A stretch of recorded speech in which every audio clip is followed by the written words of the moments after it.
"Happy New Year, Daddy," said the little beggar to the sterile millionaire as she handed him an envelope. But when he opened it and saw what was inside, his heart broke. The bitter winter wind howled through the empty streets of New York City, carrying with it the faint echoes of long-forgotten dreams.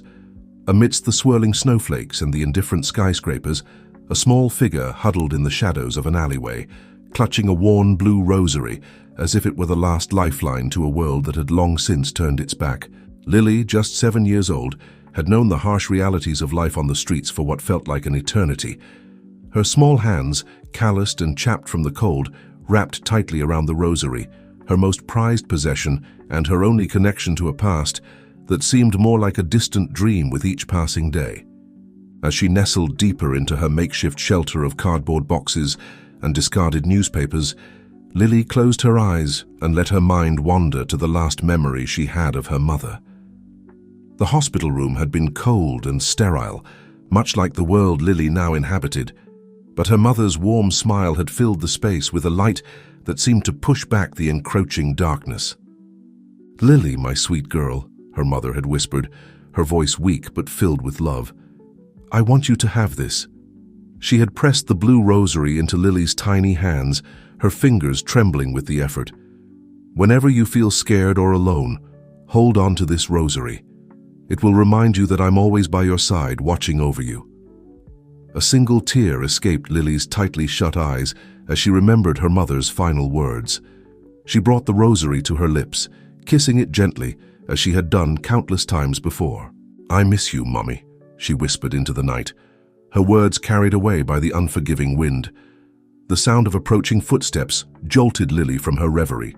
She quickly gathered her few belongings, a tattered backpack containing a change of clothes, a half-empty water bottle, and a crumpled photograph, and prepared to run.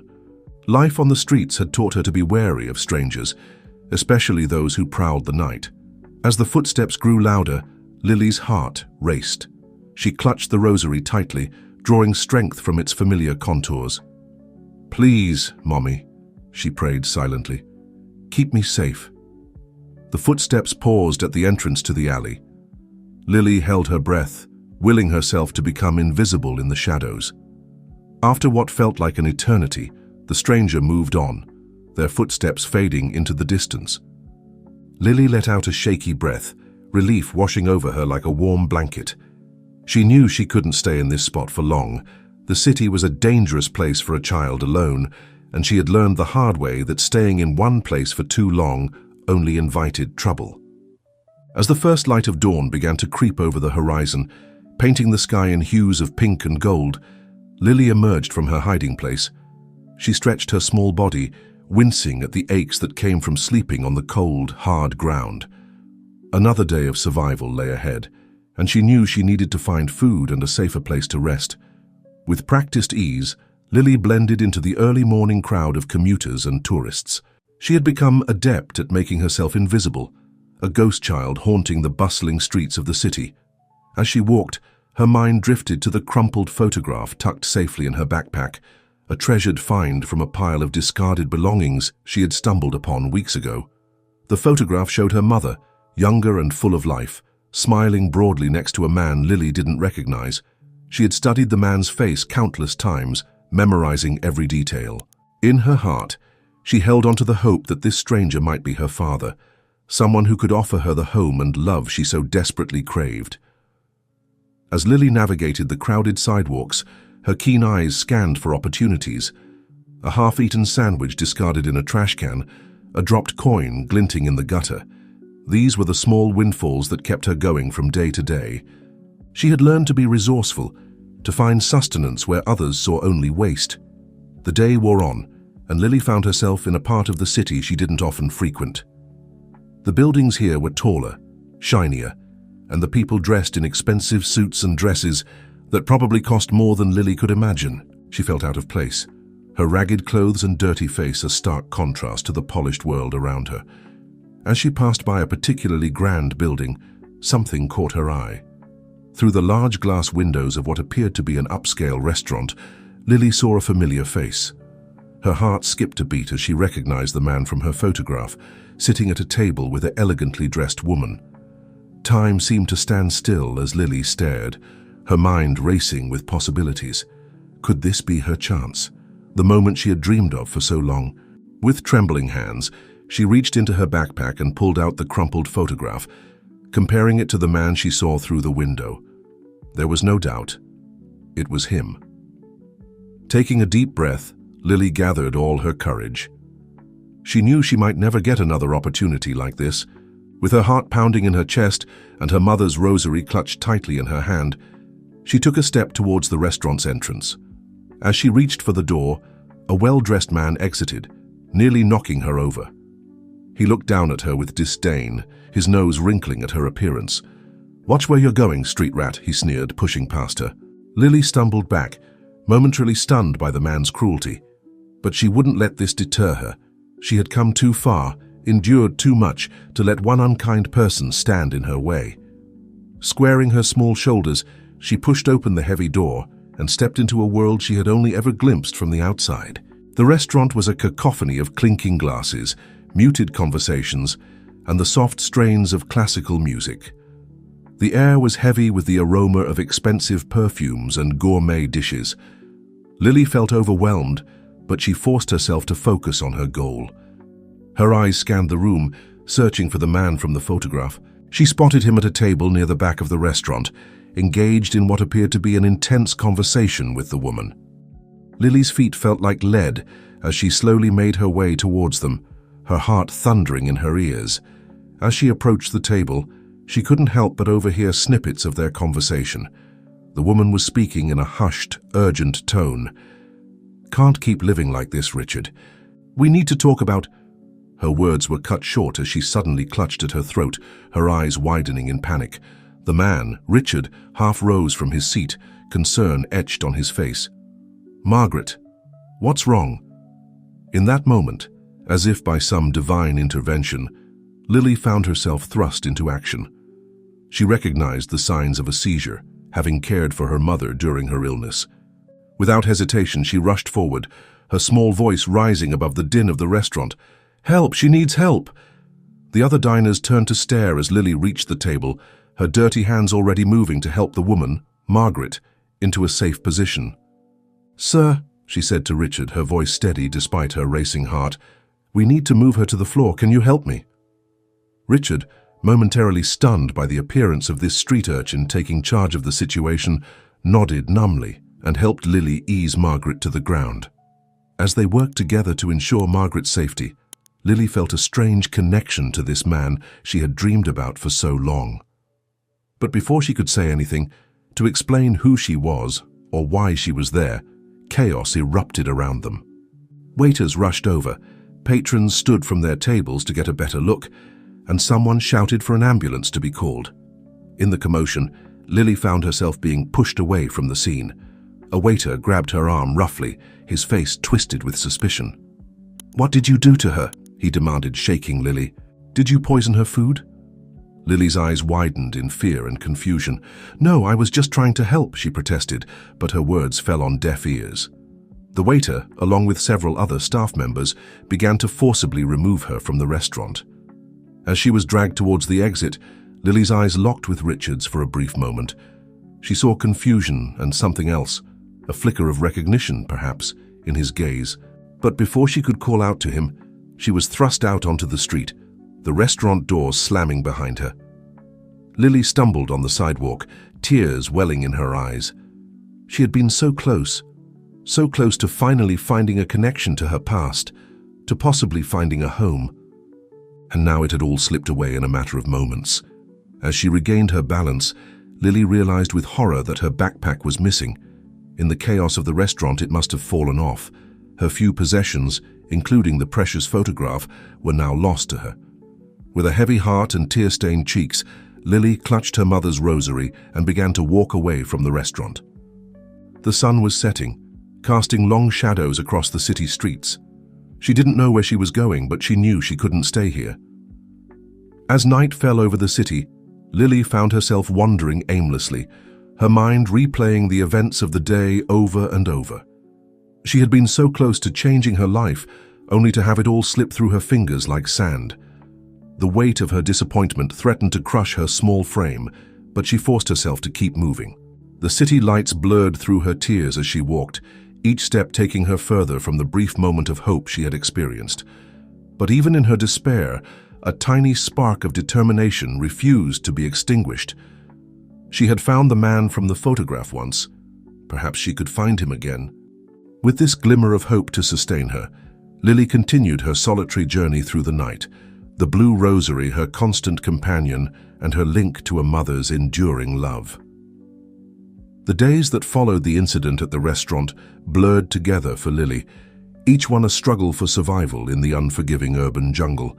The loss of her backpack and the precious photograph it contained weighed heavily on her small shoulders, but the memory of the man's face, Richard she had heard him called, was etched indelibly in her mind.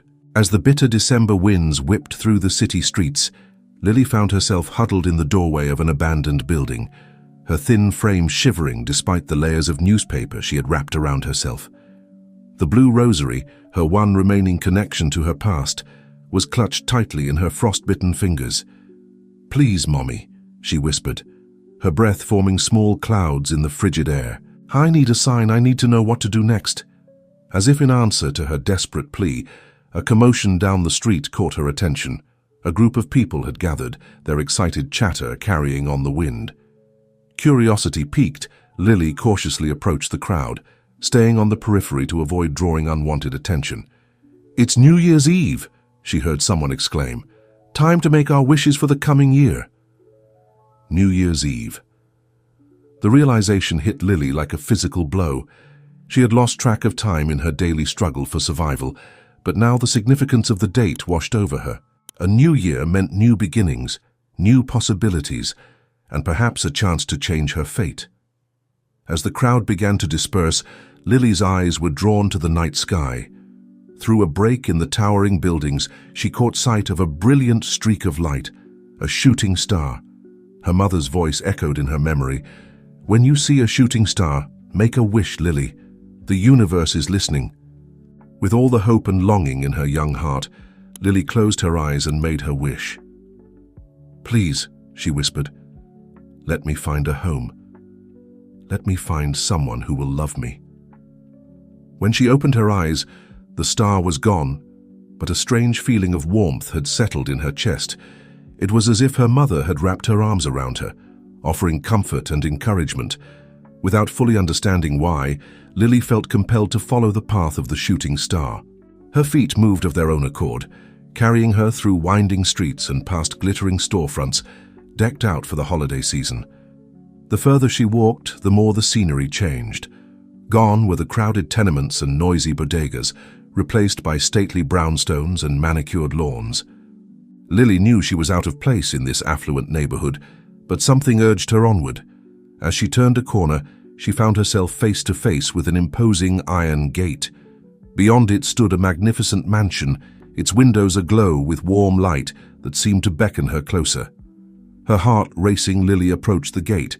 It was slightly ajar, as if inviting her in. She hesitated for a moment, her street-honed instincts warning her of potential danger. But the cold was seeping into her bones, and the promise of warmth was too tempting to resist. With trembling hands, she pushed the gate open just enough to slip through. The gravel crunched beneath her worn shoes as she made her way up the winding driveway. Each step felt momentous, as if she were walking towards a destiny she couldn't yet comprehend. As she neared the front door, Lily's resolve began to waver. What was she doing here? What if she was turned away, or worse, reported to the authorities? But before she could turn back, her gaze fell upon the ornate door knocker, a brass lion's head that seemed to stare right through her. Taking a deep breath, Lily reached up and grasped the knocker. The sound it made as it struck the door seemed to reverberate through her entire being. She waited, her heart pounding so loudly she was sure it could be heard on the other side of the door. Moments passed, feeling like an eternity. Just as Lily was about to lose her nerve and flee, she heard footsteps approaching from within. The porch light flickered on, momentarily blinding her. She blinked rapidly, trying to adjust her vision as the door slowly swung open. And there, framed in the doorway, stood Richard, the man from the photograph, the man from the restaurant. Lily's breath caught in her throat as their eyes met. Recognition flickered across his face, quickly followed by confusion. "You," he began, his brow furrowing. "You're the girl from the restaurant. What are you doing here?" Lily opened her mouth to speak, but no words came out. All the rehearsed explanations, all the desperate pleas she had imagined on her journey here, evaporated in an instant. Instead, with hands trembling from both cold and emotion, she reached into her pocket and pulled out a carefully folded envelope. The envelope was worn and dirty, pieced together from scraps of paper she had collected. Inside were the remnants of the photograph, torn and crumpled, but still recognizable, along with a crudely written note. With eyes brimming with unshed tears, Lily held out the envelope to Richard. Richard hesitated for a moment before taking the envelope from her small hands. As he opened it, his eyes widened in recognition at the sight of the photograph. His gaze moved from the photo to Lily's face, searching for a connection he couldn't quite grasp. Then his eyes fell on the note. Written in a child's unsteady hand were 3 simple words that would change everything. "Happy New Year, Dad." Richard's sharp intake of breath was audible in the silence that followed. He looked at Lily, really looked at her, as if seeing her for the first time. I don't understand," he stammered, his voice thick with emotion. Before Lily could respond, a woman's voice called out from within the house. "Richard, who's at the door?" Margaret, the woman from the restaurant, appeared behind Richard. Her eyes widened as she took in the scene before her husband, standing frozen in the doorway, and the small, bedraggled child on their porch. "Richard?" Margaret prompted, her voice laced with concern and curiosity. Richard's voice trailed off as he struggled to find the right words. The tension in the air was palpable, as Margaret looked from her husband to the shivering child on their doorstep, her brow furrowed in confusion and concern. "I think you'd better come inside," Margaret said softly, her maternal instincts overriding any hesitation she might have felt. She gently placed a hand on Richard's arm, guiding him back into the warmth of their home. Lily hesitated for a moment, her street-honed instincts warring with her desperate need for warmth and safety. But as Margaret held out her hand, a kind smile on her face, Lily found herself stepping over the threshold into a world she had only dreamed of. The foyer was grand, with a sweeping staircase and glittering chandeliers that made Lily's eyes widen in wonder. But it was the warmth that truly overwhelmed her. Not just the physical warmth that began to thaw her frozen limbs, but the warmth of a home filled with love and care. "Let's get you warmed up," Margaret said, leading Lily towards a cozy sitting room where a fire crackled merrily in the hearth. "Richard, would you fetch a blanket and some hot cocoa?" Richard nodded numbly, still clutching the envelope Lily had given him. As he left the room, Margaret helped Lily settle into a plush armchair that seemed to swallow her small frame. "Now then," Margaret said, kneeling in front of Lily so they were at eye level, "can you tell me your name, sweetheart?" "Lily," she whispered, her voice hoarse from disuse and emotion. "My name is Lily." Margaret's smile widened. "That's a beautiful name, Lily. Can you tell me how you found us?" Before Lily could respond, Richard returned with a thick, fluffy blanket and a steaming mug of cocoa. His hands shook slightly as he handed the items to Margaret, who wrapped the blanket around Lily's shoulders and pressed the warm mug into her hands. "Careful now. It's hot," Margaret cautioned gently. As Lily sipped the rich, sweet liquid, feeling it warm her from the inside out, Richard cleared his throat. "Margaret," he said, his voice strained, "I think we need to talk." Margaret glanced at her husband, noting the conflicted emotions playing across his face. She squeezed Lily's shoulder reassuringly. "Lily, why don't you enjoy your cocoa while I speak with Richard for a moment? We'll be right back." As the couple stepped into the adjoining study, closing the door behind them, Lily found herself alone in the opulent room. She clutched her blue rosary tightly, sending a silent prayer of thanks to her mother for guiding her here. In the study, Richard paced back and forth, running his hands through his hair in agitation. "Margaret, I don't know how to explain this," he began, his voice barely above a whisper.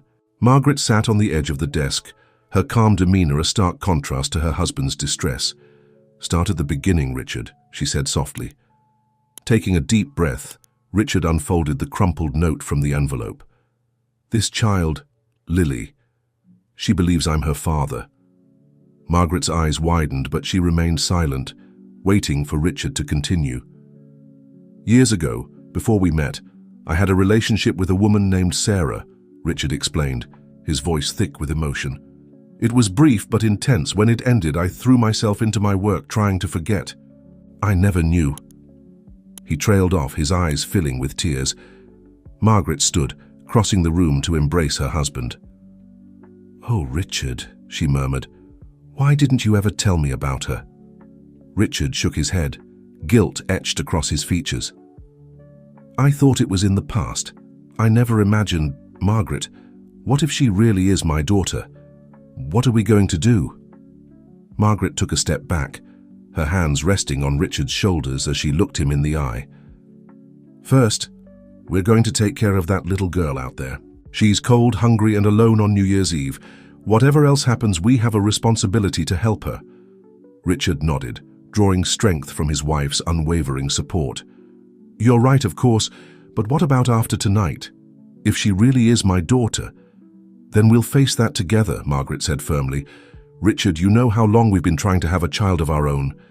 Maybe this is the universe answering our prayers in an unexpected way." Richard stared at his wife in amazement, overwhelmed by her compassion and strength. "Margaret, I don't deserve you," he said softly, pulling her into a tight embrace. As they held each other, both lost in thought about the sudden turn their lives had taken, a small sound from the other room caught their attention.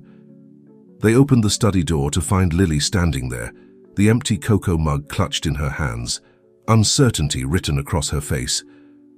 "I'm sorry," she said in a small voice. "I didn't mean to interrupt.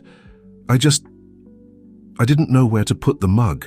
Margaret's heart melted at the sight of the little girl trying so hard to be polite, in a world that had clearly shown her little kindness.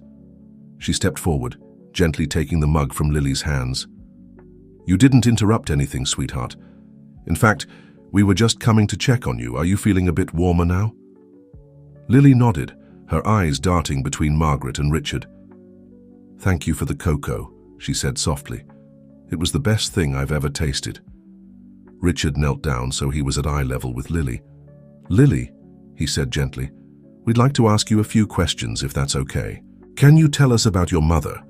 Lily's hand instinctively went to the blue rosary around her neck.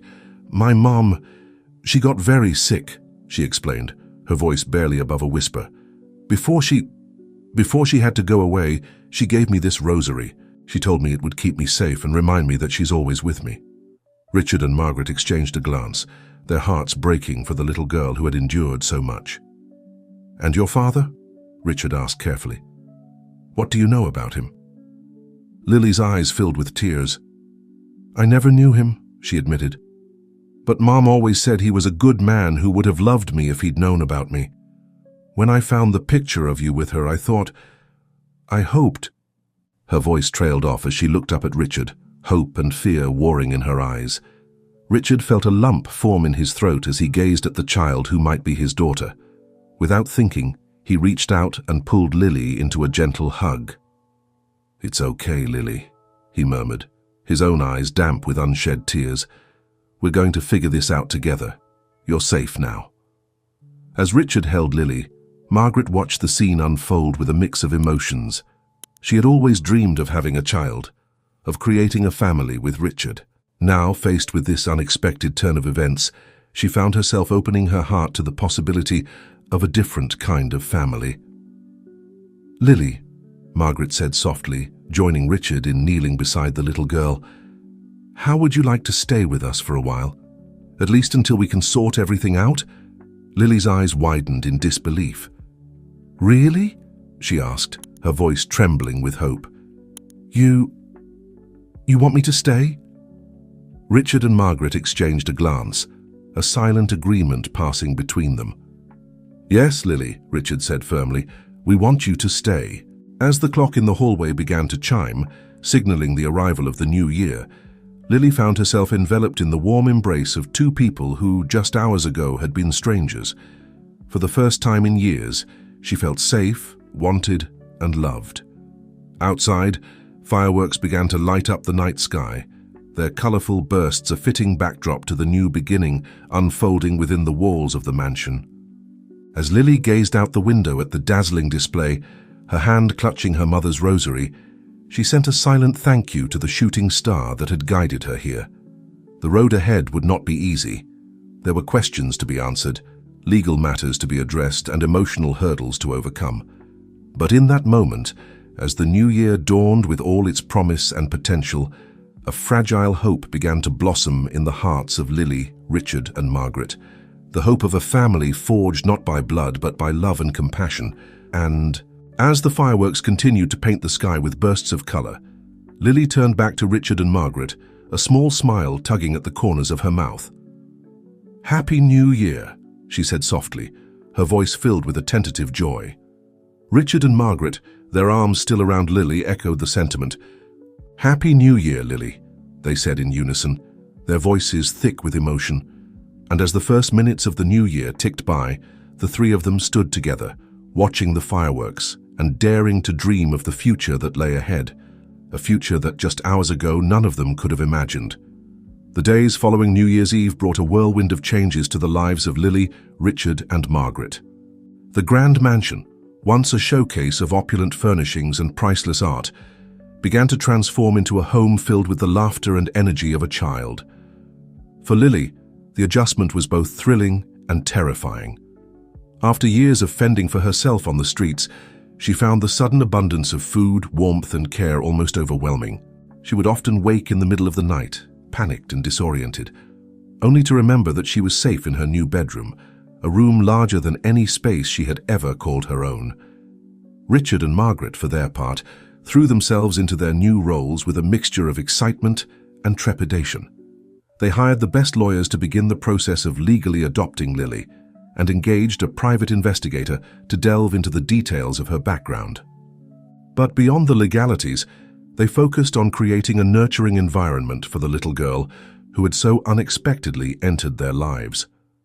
Margaret took charge of Lily's education, arranging for tutors to help her catch up on the years of schooling she had missed. She was amazed by Lily's quick mind and eagerness to learn, often finding the little girl curled up in the library with a book far beyond her years. "Lily," Margaret said one afternoon, finding her engrossed in a thick volume of world history, "wouldn't you rather play outside? It's such a beautiful day." Lily looked up, her eyes wide with wonder. "Did you know that there was a queen in Egypt named Cleopatra?" she asked excitedly. She could speak 9 languages and was really smart. Margaret couldn't help but smile at Lily's enthusiasm. "Is that so? Why don't you tell me more about her over a picnic in the garden? We can pretend we're Egyptian royalty." As they spread a blanket on the lush grass, Lily regaled Margaret with facts about ancient Egypt, her face animated with excitement. Margaret found herself marveling at the resilience of this child, who, despite the hardships she had faced, still approached the world with such curiosity and joy. Richard, meanwhile, found himself facing unexpected challenges in connecting with Lily. His world of board meetings and business deals had not prepared him for the complexities of fatherhood. He often felt awkward and unsure around Lily, afraid of saying or doing the wrong thing. One evening, as Richard sat in his study poring over adoption papers, he heard a small knock at the door. "Come in," he called, looking up to see Lily peeking around the doorframe. "Mr. Richard," she said hesitantly, "I was wondering, could you teach me how to play chess? I saw the beautiful set in the living room, and I've always wanted to learn." Richard felt a surge of warmth in his chest. "Of course, Lily," he said, pushing aside the papers. "I'd be happy to teach you. And please, you don't have to call me Mr. Richard. Just Richard is fine." As they set up the chessboard, Richard began to explain the moves of each piece. To his surprise and delight, Lily picked up the rules quickly, her brow furrowed in concentration as she considered each move. "Checkmate!" Lily exclaimed triumphantly at the end of their third game, her eyes sparkling with joy. Richard laughed, a full, hearty laugh that he hadn't experienced in years. "Well done, Lily, you're a natural. We'll have to play again tomorrow." As Lily skipped out of the room, chattering excitedly about her victory, Richard felt a shift in his heart. The awkwardness and uncertainty began to melt away, replaced by a growing sense of pride and affection. While Lily's days were filled with learning and new experiences, her nights were often haunted by memories of her life on the streets. She would wake up in a cold sweat, clutching her blue rosary and calling out for her mother. On one such night, Margaret heard Lily's cries and rushed to her room. She found the little girl huddled in the corner, tears streaming down her face. "Shh, it's okay, Lily," Margaret soothed, gathering the trembling child in her arms. "You're safe now. It was just a bad dream." As Lily's sobs subsided, Margaret gently stroked her hair. "Would you like to tell me about it?" she asked softly. Lily hesitated for a moment before speaking. "I dreamed I was back on the streets," she whispered. "It was so cold, and I was so hungry. I couldn't find my way back here, and I was afraid you and Richard had forgotten about me." Margaret's heart ached at Lily's words. "Oh, sweetheart," she said, hugging Lily tighter. "We could never forget about you. You're a part of our family now." As she held Lily, Margaret began to hum a lullaby, a song her own mother had sung to her as a child. Slowly, Lily's breathing evened out, and she drifted back to sleep, still clutching her rosary. Margaret carefully tucked Lily back into bed, placing a gentle kiss on her forehead. As she turned to leave, she noticed a piece of paper sticking out from under Lily's pillow. Curiosity got the better of her, and she carefully pulled it out. It was a letter written in a shaky, childish hand. Margaret's eyes widened as she read, "Dear Mom in heaven, I miss you so much. I hope you can see me from up there. I found the man from the picture. His name is Richard. He and his wife Margaret are very nice. They're taking care of me now. I think they might want to be my new family. Is that okay? I promise I'll never forget you. I love you, Mom. Love, Lily." Tears welled up in Margaret's eyes as she carefully folded the letter and placed it back under Lily's pillow. In that moment, she made a silent vow to honor the memory of Lily's mother and to love this little girl with all her heart. As the weeks passed, the bond between Lily, Richard, and Margaret grew stronger. But challenges still lay ahead. The private investigator had uncovered some information about Lily's background, and Richard knew they would soon have to face the truth about her parentage. One sunny afternoon, as Lily and Margaret were tending to the garden, planting colorful spring flowers, Richard received a call from the investigator. The news he heard made his blood run cold. "Margaret," he called from the patio, his voice strained, "can I speak with you for a moment?" As Margaret excused herself and walked towards Richard, Lily watched them with a mixture of curiosity and apprehension. She couldn't hear what they were saying, but she could see the worry etched on their faces. "What's wrong?" Lily asked as Margaret returned, trying to mask her concern with a smile. "Nothing for you to worry about, sweetheart," Margaret reassured her, but Lily could sense the tension in her voice. "Why don't you go wash up for dinner? We're having your favorite, spaghetti and meatballs." As the warm spring sun began to set, casting long shadows across the manicured lawn, Lily made her way back to the house. Her hands were still covered in dirt from planting flowers with Margaret, a task she had come to love over the past few weeks. It gave her a sense of purpose, of creating something beautiful and watching it grow. But as she approached the patio doors, she could hear the hushed, urgent tones of Richard and Margaret's conversation. They were trying to keep their voices low, but Lily had spent years on the streets, where keen hearing could mean the difference between a meal and going hungry.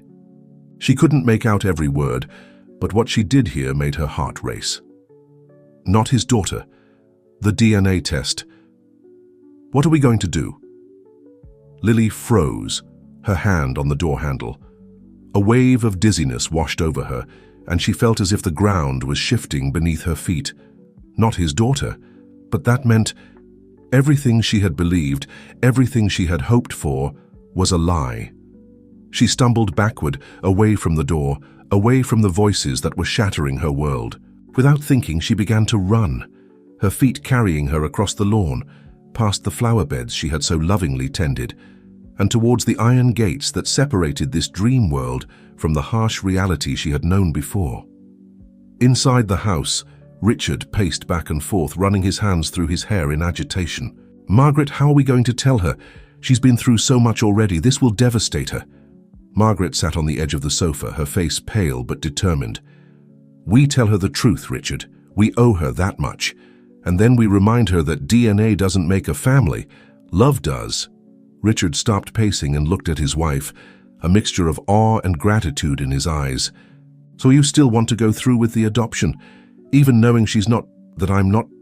Of course I do, Margaret said firmly, standing up and taking Richard's hands in hers. Lily is our daughter in every way that matters, unless... She hesitated, a flicker of uncertainty crossing her face. Unless you've changed your mind. No. Richard's response was immediate and vehement. No, I love her. I love her as if she were my own flesh and blood. I'm afraid she won't want us once she knows the truth. Margaret squeezed his hands reassuringly. Then we'll make sure she knows that our love for her is unconditional, that no matter what, she has a home here with us. Their conversation was interrupted by the sound of the doorbell. Exchanging puzzled glances, they weren't expecting any visitors. Richard went to answer it. He opened the door to find one of their groundskeepers, looking flustered and out of breath. "Mr. Hawthorne," the man panted, "I just saw the little miss running towards the woods at the edge of the property. She seemed upset. I tried to call out to her, but she didn't stop." Richard felt his heart drop. "Lily," he breathed, turning to Margaret with panic in his eyes. "She must have overheard us. We have to find her." Without hesitation, Richard and Margaret rushed out into the gathering dusk, calling Lily's name. The woods at the edge of their property were dense and dark, and the thought of Lily alone and frightened in there filled them both with terror. As they searched, calling Lily's name and listening desperately for any response, Margaret couldn't help but think of all the ways their lives had changed since that New Year's Eve, when a small, shivering girl had shown up on their doorstep. The joy Lily had brought into their lives, the way she had opened their hearts, it couldn't end like this. Meanwhile, Lily ran blindly through the woods, branches scratching at her arms and face, tears blurring her vision. She clutched her blue rosary tightly, the familiar beads her only comfort in the growing darkness. "Mom," she sobbed as she ran, "why did you let me believe a lie? Why did you send me to them if they're not my real family?" As the woods grew darker and the shadows longer, Lily's pace began to slow. The initial burst of adrenaline was wearing off, leaving her exhausted and disoriented. She had no idea where she was or how to get back, even if she wanted to. Stumbling over a root, Lily fell to her knees. The impact sent a jolt of pain through her body, but it was nothing compared to the ache in her heart. She curled up at the base of a large oak tree, hugging her knees to her chest. As she sat there, shivering in the cooling night air, a memory surfaced, a conversation with her mother, not long before she fell ill. "Lily, my sweet girl," her mother had said, her voice weak but filled with love. "Family isn't always about blood. Sometimes it's about the people who choose to love you, who choose to be there for you no matter what." At the time, Lily hadn't understood what her mother meant. But now, as she thought about the past few months with Richard and Margaret, the bedtime stories, the chess games, the garden planting, the patient tutoring, she began to see the truth in her mother's words. They had chosen her. Even before they knew for certain whether she was Richard's daughter, they had opened their home and their hearts to her. They had given her safety, education, and most importantly, love. A twig snapped nearby, startling Lily out of her reverie. She held her breath, fear prickling along her spine. But then she heard a familiar voice calling her name. "Lily! Lily, where are you? Please answer us." It was Margaret's voice, filled with worry and something else. Love. And not far behind she could hear Richard's deeper tones, equally concerned. For a moment Lily hesitated. Part of her, the part that had learned to survive on the streets by trusting no one, wanted to stay hidden, to protect herself from further hurt. But another part, the part that had flourished under Richard and Margaret's care, longed to run towards those voices. Taking a deep breath, Lily made her decision. "I'm here," she called out, her voice hoarse from crying. "I'm over here." The sound of running footsteps grew closer, and suddenly Margaret burst into view, her hair disheveled and her clothes smudged with dirt. When she saw Lily, her face crumpled with relief. "Oh, Lily!" she cried, rushing forward and enveloping the girl in a fierce hug. "We were so worried. Are you all right? Are you hurt?" Richard appeared a moment later, looking equally distraught. He knelt down beside them, placing a gentle hand on Lily's shoulder. "Lily," he said softly, "we're so sorry. We never meant for you to find out like this." Lily looked up at them, her eyes brimming with fresh tears. "Is it true?" she asked, her voice barely above a whisper. You're not my real father." Richard and Margaret exchanged a glance before Richard answered, his voice thick with emotion. "Biologically, no, I'm not your father. But Lily, that doesn't change how I feel about you. It doesn't change that I want to be your dad, if you'll let me." Margaret nodded, her arms still wrapped protectively around Lily. "We love you, sweetheart. We want you to be part of our family, no matter what any test says." Lily looked from Richard to Margaret, seeing the sincerity in their eyes, the love and concern etched on their faces. She thought about all they had done for her, all the ways they had shown their love. Slowly, she reached out and took Richard's hand, then Margaret's. Can we go home now?" she asked tentatively. The smiles that broke out on Richard and Margaret's faces were radiant, even in the dim forest light. "Yes, Lily," Richard said, scooping her up in his arms as he stood. "Let's go home." As they made their way out of the woods, Lily resting her head on Richard's shoulder and Margaret walking close beside them, a sense of peace settled over them. They knew there would be challenges ahead, difficult conversations to be had, and adjustments to be made. But they also knew that they would face it all together, as a family bound not by blood, but by choice and love. The lights of the mansion came into view, a beacon of warmth and safety in the night. And as they approached, Lily realized that for the first time in her young life, she truly understood what it meant to be home. The days following Lily's discovery and subsequent flight into the woods were filled with quiet conversations and gentle reassurances. Richard and Margaret, true to their word, sat down with Lily and explained everything they had learned from the private investigator. They told her about her mother's brief relationship with Richard, about the misunderstanding that had led Lily to believe Richard was her biological father. They answered her questions as honestly as they could, always emphasizing that their love for her was unchanged. Lily listened silently, her small face serious as she absorbed the information. When they finished, she remained quiet for a long moment, fiddling with the blue rosary around her neck.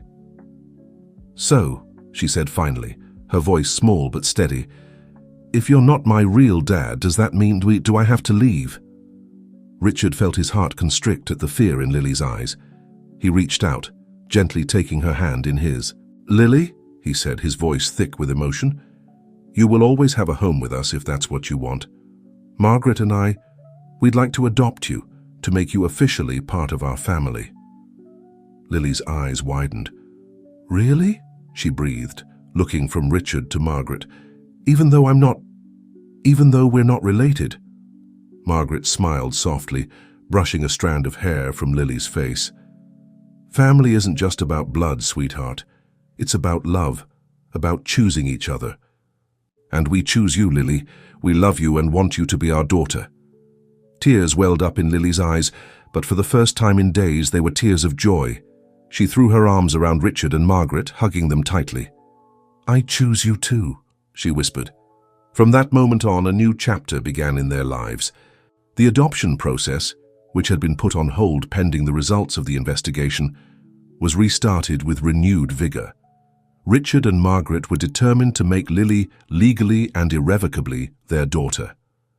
As spring blossomed into summer, the mansion came alive with the sounds of laughter and play. Lily, secure in the knowledge that she was loved and wanted, began to truly flourish.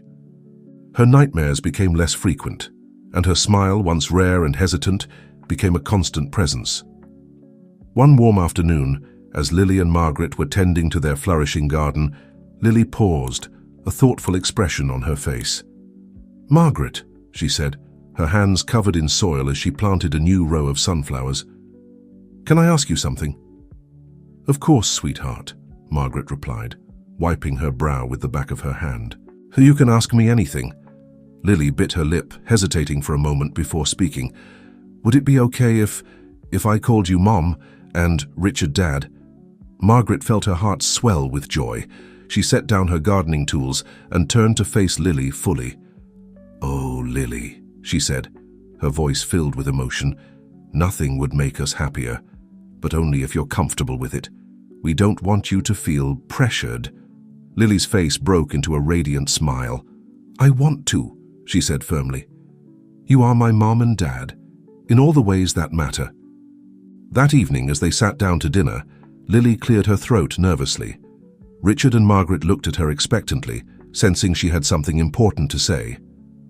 I wanted to thank you," Lily began, her voice growing stronger as she spoke. "For everything you've done for me, for loving me and wanting me, even when you found out I wasn't biologically yours." She took a deep breath, then continued. "And I wanted to ask if it would be okay if I called you Mom and Dad from now on." Richard felt tears prick his eyes as he exchanged a glance with Margaret. "Lily," he said, his voice choked with emotion, "we would be honored." From that day forward, Mom and Dad became Lily's names for Margaret and Richard, each utterance a reminder of the family they had built together. As summer progressed, the family decided to take a vacation to the beach.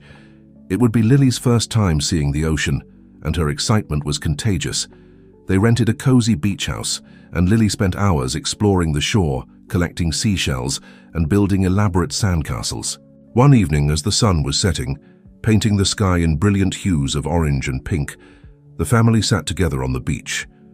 Lily, nestled between Richard and Margaret, looked out at the vast expanse of water before them. "It's so big," she murmured in awe.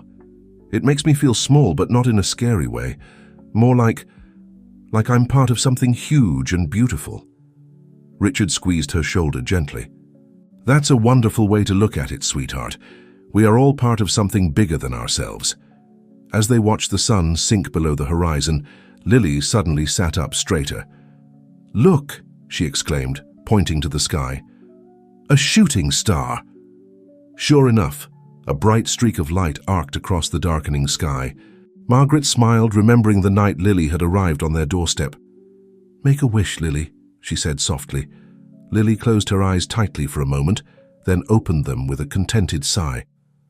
"I don't need to," she said, snuggling closer to her parents. "I already have everything I could wish for."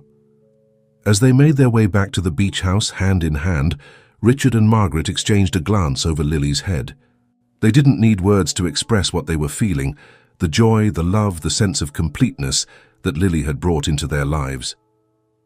That night, as Lily slept peacefully in her room, the sound of waves crashing on the shore a soothing lullaby, Richard and Margaret sat on the porch, reflecting on the journey that had brought them to this moment. "You know," Richard said softly, taking Margaret's hand in his, "when I first saw Lily on our doorstep that New Year's Eve, I was terrified. I thought she was going to turn our lives upside down." Margaret chuckled softly. "She did turn our lives upside down," she pointed out, "but in the best possible way." Richard nodded, a smile playing on his lips. "I never imagined I could love someone so much so quickly. She's taught me so much about what it means to be a father, about unconditional love." "She's taught us both," Margaret agreed, "and she's given us the family we always dreamed of." As they sat there, listening to the rhythmic sound of the waves and the soft breathing of their daughter sleeping inside, both Richard and Margaret felt a profound sense of gratitude. Their family might not have come together in the way they had originally envisioned, but it was perfect in its own unique way. Inside, Lily stirred in her sleep, her hand instinctively reaching for the blue rosary on her bedside table. In her dreams, she saw her mother smiling down at her, surrounded by a warm, golden light. "I'm so happy for you, my sweet girl," her mother's voice echoed in her mind. "You've found your home." Lily smiled in her sleep, her heart full of love for her mother who had given her life, and for the parents who had given her a home. As she drifted back into deeper sleep, she knew with absolute certainty that she was exactly where she was meant to be. The next morning dawned bright and clear, full of promise for new adventures and cherished moments with her family. Lily woke early, excited for another day at the beach. As she stepped out onto the porch, she found her parents already there, enjoying the morning sun. "Good morning, Mom, Dad," she said, her face beaming with happiness. Richard and Margaret turned to her, their faces lighting up at the sight of their daughter. "Good morning, sweetheart," they replied in unison, opening their arms for a hug. As summer faded into autumn, the Hawthorne family settled into a comfortable routine. Lily had started attending a prestigious private school where her quick mind and eagerness to learn quickly made her a favorite among her teachers. Richard and Margaret watched with pride as their daughter blossomed, making friends and excelling in her studies. However, the transition wasn't without its challenges. Lily, used to the harsh realities of street life, sometimes struggled to relate to her privileged classmates. One crisp October afternoon, Margaret received a call from the school principal. "Mrs. Hawthorne," the principal's voice was grave, "we need to discuss an incident involving Lily. Could you and Mr. Hawthorne come in for a meeting?" Margaret's heart raced as she agreed to the meeting. She found Richard in his study and relayed the message. They exchanged worried glances, both wondering what could have happened. When they arrived at the school, they found Lily sitting outside the principal's office, her eyes red-rimmed and her shoulders slumped. She looked up as they approached, fear and shame written across her face. "I'm sorry," she whispered, her voice barely audible. "I didn't mean to cause trouble." Before Richard or Margaret could respond, the principal opened her door. "Mr. and Mrs. Hawthorne, please come in. Lily, you wait here." Inside the office, the principal, Mrs. Chen, gestured for them to sit. "I'm afraid we've had a serious incident today," she began. "Lily was caught stealing food from the cafeteria and hiding it in her backpack." Margaret gasped, her hand flying to her mouth. Richard leaned forward, his brow furrowed. "There must be some mistake," he said. "Lily has no need to steal food. We provide her with everything she needs." Mrs. Chen nodded sympathetically. "I understand this is shocking." When confronted, Lily became very upset. She said she was saving it for later, just in case. "We believe this may be a result of her previous circumstances." The realization hit Richard and Margaret like a physical blow. Despite all their love and care, Lily was still haunted by her years of deprivation on the streets. "What happens now?" Margaret asked, her voice tight with worry. "Normally theft would result in suspension," Mrs. Chen said. "However, given Lily's unique situation and her otherwise exemplary behavior, we believe counseling would be a more appropriate response. We have an excellent child psychologist on staff who specializes in cases like Lily's." Richard and Margaret agreed readily, thanking Mrs. Chen for her understanding. As they left the office, they found Lily still waiting, her small frame tense with anxiety. "Am I in trouble?" she asked in a small voice. Are you going to send me away?" Margaret knelt down, taking Lily's hands in hers. "Oh, sweetheart, no. We would never send you away. We love you and we're going to help you through this." Richard joined them, placing a comforting hand on Lily's shoulder. "We're a family, Lily. We face challenges together." On the drive home, Lily sat quietly in the back seat, clutching her blue rosary. As they pulled into the driveway, she finally spoke. "I'm sorry," she said, her voice trembling. "I know I have enough food now. I don't know why I did it. I got scared, like maybe one day all this would disappear and I'd be hungry again." Richard turned in his seat to face her. "Lily, listen to me. What you're feeling is normal after what you've been through. But I promise you, you will never have to worry about going hungry again. This is your home and we are your family. Nothing will change that." That evening, over a warm dinner of Lily's favorite spaghetti and meatballs, they talked openly about Lily's fears. Richard and Margaret listened patiently as Lily haltingly explained the anxiety that sometimes gripped her, the irrational fear that her new life was too good to be true. "I keep waiting for something bad to happen," Lily admitted, pushing her meatballs around her plate. "Sometimes I think maybe I don't deserve all this." Margaret reached across the table, squeezing Lily's hand. "You deserve all the love and happiness in the world, sweetheart, and we're going to keep telling you that until you believe it." After dinner, as Lily was getting ready for bed, she found Richard in the hallway. "Dad," she said hesitantly, "can I ask you something?" "Of course, Pumpkin, anything." Lily took a deep breath. When you found out I wasn't really your daughter, did you ever wish, even for a second, that you hadn't taken me in?" Richard felt his heart constrict at the vulnerability in Lily's eyes. He knelt down, bringing himself to her eye level. "Lily, listen to me very carefully. The day we found out I wasn't your biological father was one of the scariest days of my life, but not because I wished I hadn't taken you in. I was terrified because I thought I might lose you. You are my daughter in every way that matters. Biology doesn't make a family. Love does." Tears welled up in Lily's eyes as she threw her arms around Richard's neck. "I love you, Dad," she whispered. "I love you too, sweetheart, more than you could ever know." The next few weeks were filled with counseling sessions, both for Lily individually and for the family as a whole. Slowly but surely, Lily began to open up about her fears and anxieties. With professional help and the unwavering support of her parents, she started to develop healthier coping mechanisms. One of the strategies suggested by the counselor was for Lily to keep a gratitude journal. Each night before bed, she would write down 3 things she was thankful for. At first, Lily found it challenging, her mind often dwelling on her fears rather than her blessings. But as the days passed, she found herself looking forward to this nightly ritual. On a chilly November evening, as Margaret was tucking Lily into bed, she noticed the journal open on the nightstand. "May I?" she asked, gesturing to the book. Lily nodded, a shy smile on her face. Margaret picked up the journal and read the day's entry. "I'm thankful for Mom's hugs. They make me feel safe and loved. I'm thankful for Dad's chess lessons. He never gets mad when I make a mistake. I'm thankful for my blue rosary. It reminds me that I have 2 moms who love me, one in heaven and one here with me." Margaret felt tears prick her eyes as she read Lily's words. She set the journal down and gathered Lily into a tight hug. "We're thankful for you too, sweetheart. Every single day."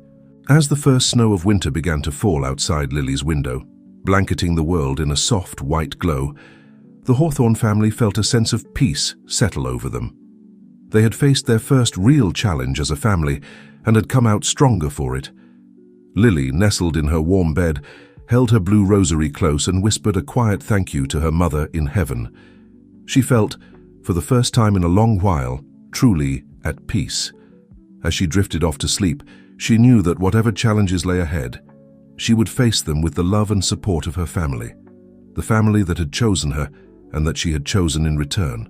As December arrived, bringing with it a flurry of snowflakes and holiday cheer, the Hawthorne mansion transformed into a winter wonderland. Twinkling lights adorned every window, and the scent of freshly baked cookies filled the air. For Lily, it was a magical time, unlike anything she had ever experienced. One evening, as the family sat around the fireplace, sipping hot cocoa and admiring their newly decorated Christmas tree, Lily grew uncharacteristically quiet. Margaret noticed her daughter's pensive expression and gently asked, "What's on your mind, sweetheart?" Lily hesitated for a moment before speaking. "I was just thinking, this is my first real Christmas. My first Christmas with a family and a home." She paused, fiddling with the blue rosary around her neck. "I want to do something special, to show you both how much you mean to me, but I don't have any money for gifts." Richard set down his mug and moved to sit beside Lily on the plush rug. "Oh, Pumpkin," he said softly, "you don't need to buy us anything. Having you here with us, that's the greatest gift we could ever ask for." Lily smiled, but there was still a hint of sadness in her eyes. "I know, but I want to give you something that shows how much I love you." Margaret joined them on the rug, forming a cozy circle in front of the crackling fire. "Well," she said thoughtfully, "the best gifts often come from the heart, not from a store. Is there something you could make for us?" Lily's eyes lit up at the suggestion.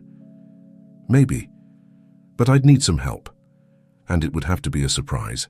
Over the next few weeks, Lily threw herself into her secret project with enthusiasm. She enlisted the help of her art teacher at school, spending every free moment working on her mysterious gift. Richard and Margaret, true to their word, didn't pry, although their curiosity was piqued by Lily's sudden interest in spending extra time at school. As Christmas Eve approached, The excitement in the Hawthorne household reached a fever pitch. Lily could barely contain herself, her eyes sparkling with anticipation every time she looked at the brightly wrapped package she had placed under the tree. That evening, after a festive dinner of roast turkey and all the trimmings, the family gathered in the living room for their tradition of opening one gift each on Christmas Eve. Lily insisted that her parents open their gift from her first. With trembling hands, she handed them the package. "It's for both of you," she said, her voice quivering with nervous excitement. "I hope you like it." Richard and Margaret exchanged a glance before carefully unwrapping the gift. As the paper fell away, they gasped in unison. In their hands was a beautifully crafted photo album, its cover adorned with an intricate mosaic of colorful tiles forming the word family. "Oh, Lily," Margaret breathed, her eyes filling with tears. "It's beautiful." Richard nodded, too choked up to speak.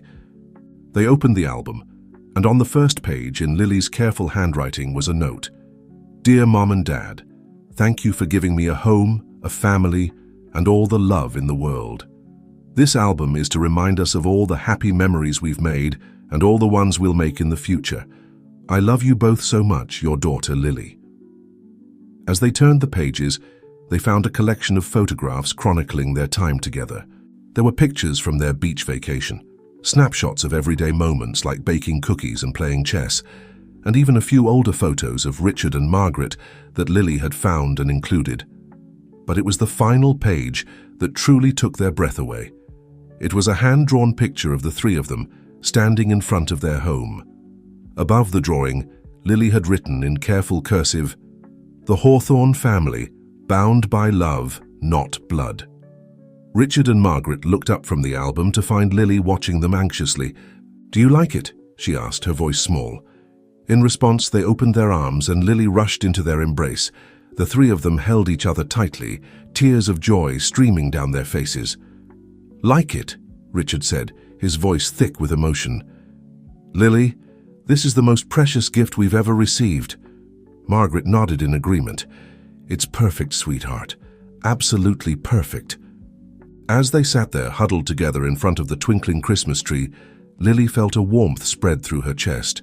For the first time in her life, she felt truly, completely at home.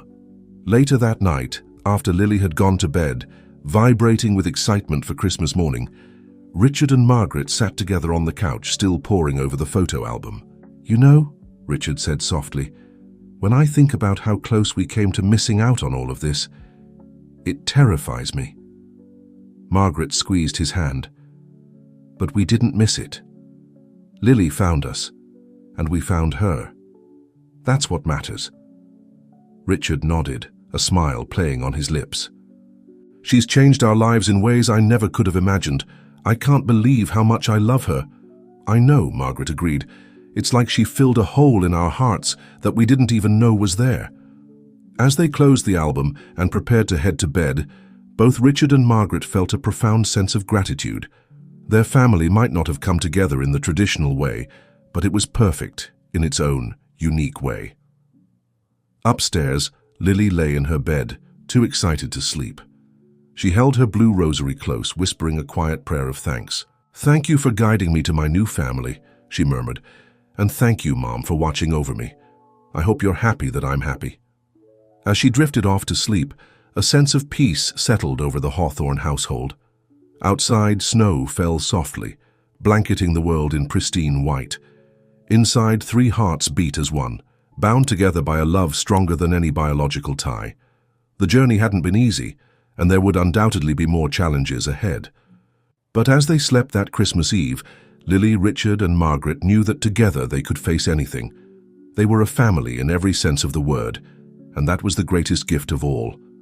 As the new year dawned, bringing with it fresh possibilities and challenges, the Hawthorne family found themselves entering a new chapter in their lives. Lily, now more settled and confident in her place within the family, was thriving both at school and at home. However, as she grew older and more aware of the world around her, new questions began to surface. One crisp January morning, as Lily sat at the breakfast table absently stirring her cereal, she suddenly looked up at Richard and Margaret with a thoughtful expression. "Mom, Dad, she began hesitantly. "I've been thinking, are there other kids out there like me? Kids who don't have families?" Richard and Margaret exchanged a glance, sensing the weight behind Lily's question. "Yes, sweetheart," Margaret replied gently.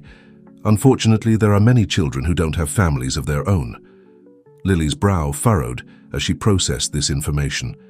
"That's not fair," she said, her voice filled with a mixture of sadness and indignation. "Everyone should have a family like I do." Richard reached across the table, placing his hand over Lily's. "You're right, it's not fair, but there are people and organizations working hard to help those children find loving homes." Lily's eyes lit up with sudden determination. "Can we help?" she asked eagerly. "I want to do something for kids like me." Margaret felt a surge of pride at her daughter's compassion. "That's a wonderful idea, Lily. What did you have in mind?" Over the next few weeks, Lily threw herself into researching various children's charities and organizations that worked with orphaned and foster children. With Richard and Margaret's guidance, she decided to organize a fundraiser at her school to benefit a local children's home. The project quickly became a family affair. Richard used his business connections to secure donations for a charity auction, while Margaret helped Lily design posters and flyers to promote the event.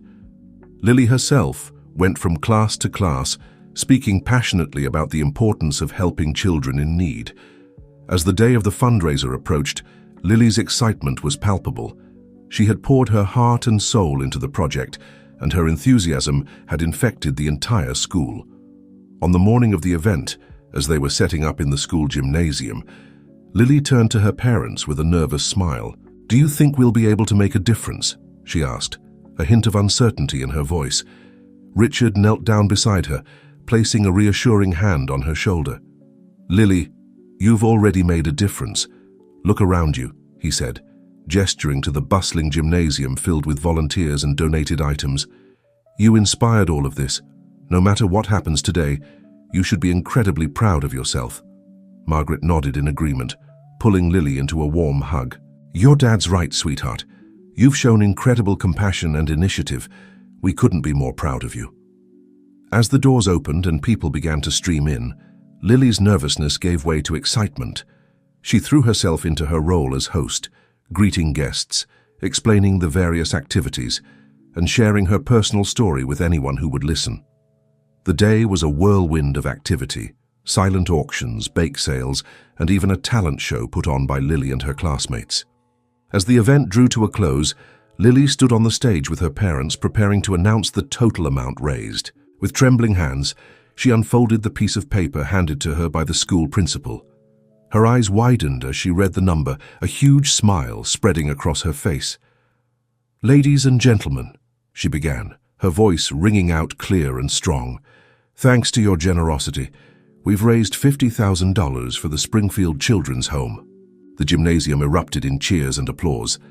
Lily beamed with pride and joy, basking in the knowledge that she had made a real difference in the lives of children like herself. As they were packing up after the event, a woman approached Lily. She introduced herself as Ms. Thompson, the director of the children's home. "Lily," Ms. Thompson said, her eyes shining with gratitude, "I can't thank you enough for what you've done. This money will help us provide better care for our children, and maybe even help more of them find loving homes like you did." Lily blushed at the praise, but her eyes were serious as she looked up at Ms. Thompson.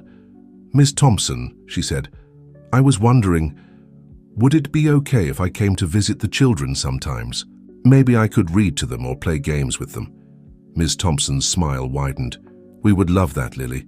I think you could be a wonderful role model for our children." As they drove home that evening, Lily was uncharacteristically quiet, lost in thought. Finally, as they pulled into their driveway, she spoke up. "Mom, Dad," she said, her voice filled with determination, "I think I know what I want to do when I grow up. I want to help kids like me find families. I want to make sure every child has a home where they're loved and cared for." Richard and Margaret felt their hearts swell with pride and love. "That's a wonderful goal, sweetheart," Margaret said, her voice thick with emotion. "And we'll support you every step of the way," Richard added. As they entered their home, Lily's hand instinctively went to the blue rosary around her neck. She sent a silent thank you to her mother in heaven, grateful for the journey that had led her to this moment. That night, as Lily drifted off to sleep, she felt a sense of purpose that she had never experienced before. She knew that the road ahead might be challenging, but with the love and support of her family, she was ready to face whatever came her way. And as the moon cast its gentle light through her window, Lily dreamed of a world where every child had a place to call home and a family to call their own. Spring had arrived in full force, painting the Hawthorne estate in a riot of colors. The gardens that Lily and Margaret had tended so lovingly were now in full bloom, filling the air with the sweet scent of flowers. It was on one of these perfect spring days that an unexpected letter arrived, bringing with it echoes of the past. Richard was in his study when the mail arrived. As he sifted through the usual bills and business correspondence, a plain white envelope caught his eye.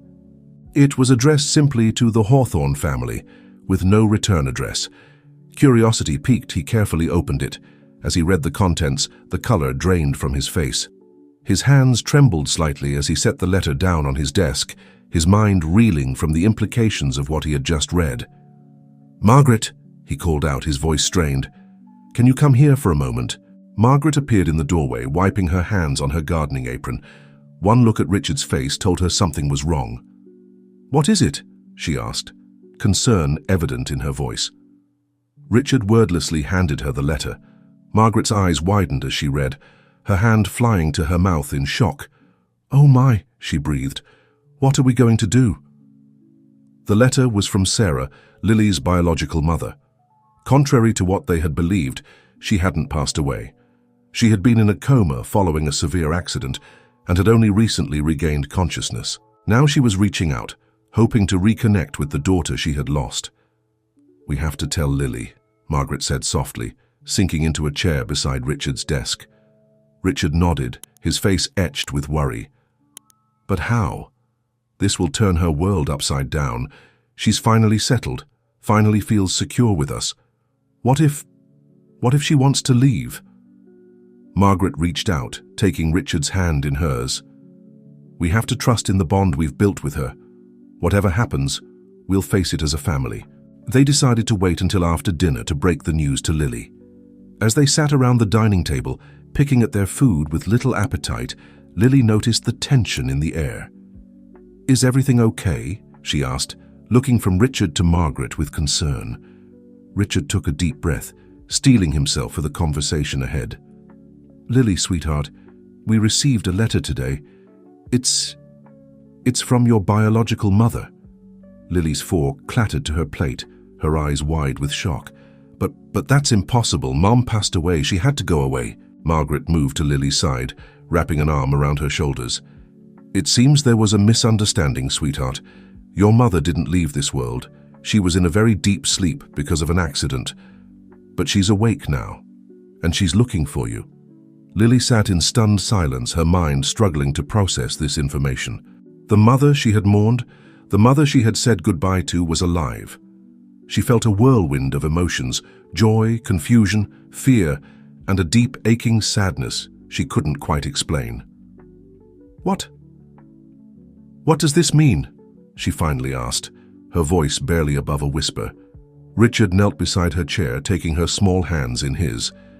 "It means that you have some decisions to make, Pumpkin. Your biological mother would like to see you, but it's entirely up to you. We'll support whatever choice you make." Lily's eyes filled with tears as she looked at the two people who had become her world. "But you're my parents," she said, her voice choked with emotion. "I don't want to leave you." Margaret hugged Lily tightly. "Oh, sweetheart, you don't have to leave us. Nothing will change the fact that we're your parents too. We love you, and that won't change no matter what." As the reality of the situation sank in, Lily found herself torn between the joy of knowing her biological mother was alive and the fear of disrupting the life she had built with the Hawthorns. She retreated to her room, clutching her blue rosary as she had so often in times of trouble. Later that evening, Richard and Margaret gently knocked on Lily's door. They found her sitting on her bed, surrounded by photo albums and mementos of their time together. "Can we come in?" Margaret asked softly. Lily nodded, making room for them on the bed. As they sat down, She looked up at them with tear-stained cheeks. "I'm scared," she admitted. What if she wants me to go with her? What if I have to choose?" Richard pulled Lily into a warm embrace. "Listen to me, Lily. You don't have to choose. Your heart is big enough to love all of us. Meeting your biological mother doesn't mean you have to leave us." Margaret nodded in agreement. "That's right, sweetheart. Family isn't about exclusivity. It's about love, and love only grows when it's shared." Lily considered their words, twirling her rosary beads thoughtfully. Do you think she'll like me?" she asked hesitantly. "Oh, Lily," Margaret said, stroking her hair gently. "She'll love you. How could she not? You're an amazing young girl, and getting to know you will be the greatest joy of her life, just as it has been for us." As the night wore on, they talked through Lily's fears and concerns. They made plans to reach out to Sarah to arrange a meeting on Lily's terms. Throughout the conversation, Richard and Margaret remained steadfast in their support, reminding Lily again and again that their love for her was unconditional. Finally, as the first light of dawn began to peek through the curtains, Lily made her decision. "I want to meet her," she said, her voice tired but resolute. "But I want you both there with me. You're my family too, and I want her to know that." Richard and Margaret hugged Lily tightly, their hearts swelling with love and pride for their brave, compassionate daughter.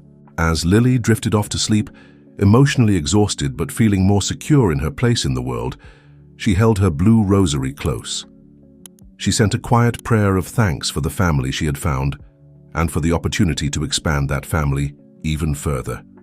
The days ahead would bring new challenges and emotions, but as the Hawthorne family faced this unexpected turn together, they knew that their bond, forged through love, choice, and unwavering support, would only grow stronger.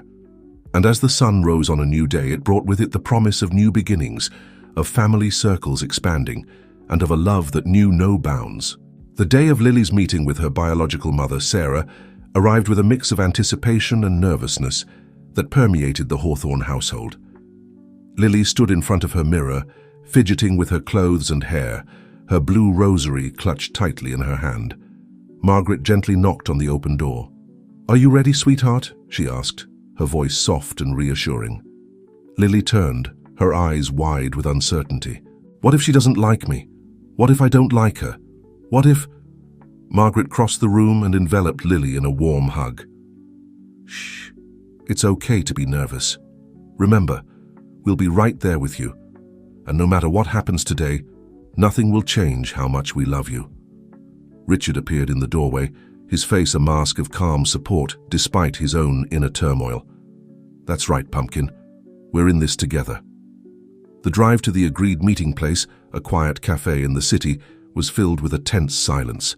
Lily sat in the back seat, her hands twisting the fabric of her dress, her eyes fixed on the passing scenery. As they pulled into the parking lot, Richard turned to face Lily. "Remember, you're in control here. If at any point you feel uncomfortable or want to leave, just say the word." Lily nodded, taking a deep breath to steel herself. As they walked into the cafe, her eyes immediately fell on a woman sitting alone at a corner table. The resemblance was unmistakable, the same golden hair, the same delicate features. Sarah. Sarah stood as they approached, her eyes filling with tears as she took in the sight of her daughter. "Lily," she breathed, her voice choked with emotion. "You're so beautiful." Lily felt frozen, overwhelmed by the moment. It was Margaret's gentle hand on her back that gave her the courage to step forward. "Hi," she said softly, her voice barely above a whisper. The next few moments were a blur of introductions and awkward small talk as they all sat down. Sarah couldn't take her eyes off Lily, drinking in every detail of the daughter she had lost. "I'm so sorry," Sarah said, her voice trembling. "I never wanted to leave you. The accident. I didn't know how much time had passed until I woke up." Lily nodded, still too overwhelmed to form words. It was Richard who spoke up, his voice kind but firm. "We understand it was a difficult situation. The important thing is that Lily has been loved and cared for." Sarah turned to Richard and Margaret, gratitude shining in her eyes. "Thank you," she said earnestly. "Thank you for taking care of my daughter when I couldn't, for giving her a home and a family. As the initial tension began to ease, Lily found her voice. She asked Sarah questions about her life, about the accident, about the years they had lost. In turn, Sarah listened with rapt attention as Lily shared stories of her life with the Hawthorns. As the afternoon wore on, Lily began to relax. She found herself laughing at Sarah's jokes, recognizing little mannerisms that she herself had. It was strange and wonderful all at once. Towards the end of their meeting, Sarah reached into her bag and pulled out a small, wrapped package. "I have something for you," she said, sliding it across the table to Lily. "It's not much, but—" Lily carefully unwrapped the gift to reveal a delicate silver locket. Inside was a tiny photograph of Sarah holding a baby Lily. "I've carried this with me every day since I woke up," Sarah explained, "to remind me of what I was fighting to get back to." Tears welled up in Lily's eyes as she closed the locket. She looked up at Sarah, then at Richard and Margaret, her heart full of an emotion she couldn't quite name. "Thank you," she said softly. Then, after a moment's hesitation, she reached for her blue rosary. "This was the last thing you gave me before the accident. It's helped me feel close to you all these years." Sarah's hand flew to her mouth, tears streaming down her cheeks. "Oh, Lily," she whispered. As they prepared to leave, Sarah turned to Richard and Margaret. "I can never thank you enough for what you've done for Lily. I hope we can find a way to all be part of her life." Richard and Margaret exchanged a glance before Margaret spoke. "We'd like that. Lily deserves to have all the love in the world." Outside the cafe, as they said their goodbyes, Lily surprised everyone by stepping forward and giving Sarah a hug. It was brief, but it held the promise of a relationship to be built. On the drive home, Lily was quiet, processing the events of the day. Finally, as they pulled into their driveway, she spoke. "Mom, Dad," she said, her voice small but sure, "I'm glad we did this, but I want you to know, you're still my parents, that hasn't changed." Richard and Margaret felt their hearts swell with love and relief. As they entered their home, they knew that their family had not diminished with Sarah's reappearance, but had instead grown in a beautiful and unexpected way. That night, as Lily lay in bed, she held her new locket in one hand and her blue rosary in the other. She felt a sense of peace wash over her, knowing that she was surrounded by love from all sides. As she drifted off to sleep, she dreamed of a future where all the pieces of her life fit together in perfect harmony. The months following Lily's reunion with Sarah were filled with a whirlwind of emotions and adjustments. The Hawthorns and Sarah worked together to create a new normal, one that allowed Lily to foster a relationship with her biological mother while maintaining the strong bonds she had formed with Richard and Margaret. It wasn't always easy. There were moments of jealousy, confusion, and fear, but through it all, the adults in Lily's life remained committed to putting her needs first. One sunny Saturday afternoon, as summer was just beginning to hint at its arrival, Lily sat in the backyard with Margaret, working on a scrapbook. It had been Sarah's idea, a way for Lily to document her expanding family and the new memories they were creating together. "Mum," Lily said, carefully pasting a photo of herself with Sarah at the zoo into the book, "can I ask you something?" Margaret looked up from where she was cutting colorful paper for borders. "Of course, sweetheart. You can ask me anything." Lily hesitated, her brow furrowed in concentration. Do you ever wish that Sarah hadn't come back? That it was just us like before?" Margaret set down her scissors, giving Lily her full attention. "Oh, Lily," she said softly, "I know this has been a big change for all of us. But no, I don't wish that. Do you know why?" Lily shook her head, her eyes wide and curious. "Because Sarah coming back into your life has brought you so much joy," Margaret explained. "Watching you get to know her, seeing you discover parts of yourself in her, it's been beautiful. Your happiness is what matters most to your father and me." Lily seemed to consider this for a moment. "But what if I love her too much? What if there's not enough love left for you and Dad?" Margaret pulled Lily into a warm embrace. "Oh, sweetheart, that's not how love works. Love isn't like a pie, where if you give a piece to one person, there's less for others. Love is more like the stars in the sky. No matter how many you count, there are always more to discover. Lily smiled at the analogy, snuggling closer to Margaret. "I like that," she said softly. "A sky full of love." As they returned to their scrapbooking, Richard joined them in the backyard, carrying a tray of lemonade. "How are my two favorite girls doing?" he asked, setting the tray down on the patio table. "We're creating a sky full of love, Dad," Lily announced, her eyes twinkling. Richard raised an eyebrow, looking to Margaret for explanation. She just smiled and shook her head, mouthing, "I'll tell you later." As they sat together, enjoying the lemonade and the warm afternoon sun, the sound of a car pulling up in the driveway caught their attention. Moments later, Sarah appeared around the corner of the house, a picnic basket in her hands. "I hope I'm not interrupting," she said, a hint of uncertainty in her voice. "I thought maybe we could have a picnic if you'd like." Lily jumped up, her face lighting up with excitement. "That's a great idea. Can we, Mum? Dad?" Richard and Margaret exchanged a glance, a silent conversation passing between them. Then Margaret smiled warmly at Sarah. "That sounds lovely. Why don't you join us out here? We've got lemonade to go with whatever you've brought." As they spread out the picnic blanket and began to unpack the food Sarah had brought, Lily felt a warmth spread through her chest. Here, in this moment, were all the people she loved most in the world, coming together in harmony. The afternoon passed in a blur of laughter, stories, and delicious food. Sarah shared tales of Lily as a baby, causing the girl to blush and giggle. Richard regaled them with the story of Lily's first attempt at chess, which had ended with pieces scattered all over the study floor, and Margaret, with Lily's permission, told Sarah about the gratitude journal and how it had helped Lily adjust to her new life. As the sun began to set, casting a golden glow over the backyard, Lily looked around at her family, her wonderfully complex, beautifully blended family. She realized that her earlier fears had been unfounded. There was more than enough love to go around, and having Sarah in her life didn't diminish her bond with Richard and Margaret. If anything, it had made their family stronger, more resilient. Later that evening, as Lily was getting ready for bed, she heard a gentle knock on her door. "Come in," she called. Richard entered, carrying something behind his back. "I have a surprise for you, Pumpkin," he said, a smile playing on his lips. Lily sat up in bed, her eyes sparkling with curiosity. "What is it, Dad?" Richard revealed what he had been hiding, a beautiful dream catcher, its web intricate and adorned with soft feathers and tiny blue beads that matched Lily's rosary.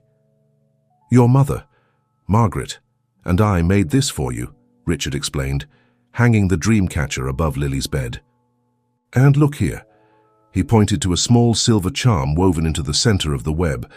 It was a perfect replica of the locket Sarah had given Lily. "We asked Sarah to contribute something too," Richard continued. "She chose this charm. She said it represents the unbreakable connection between you two, no matter how much time or distance has separated you." Lily felt tears prick her eyes as she stared at the dream catcher, this beautiful symbol of her blended family's love. "It's perfect," she whispered, throwing her arms around Richard. "Thank you, Dad, for everything."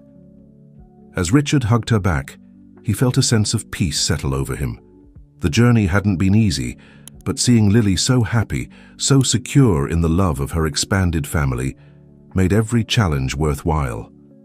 That night, as Lily drifted off to sleep beneath her new dream catcher, her blue rosary and silver locket resting side by side on her nightstand, she felt truly and completely at home.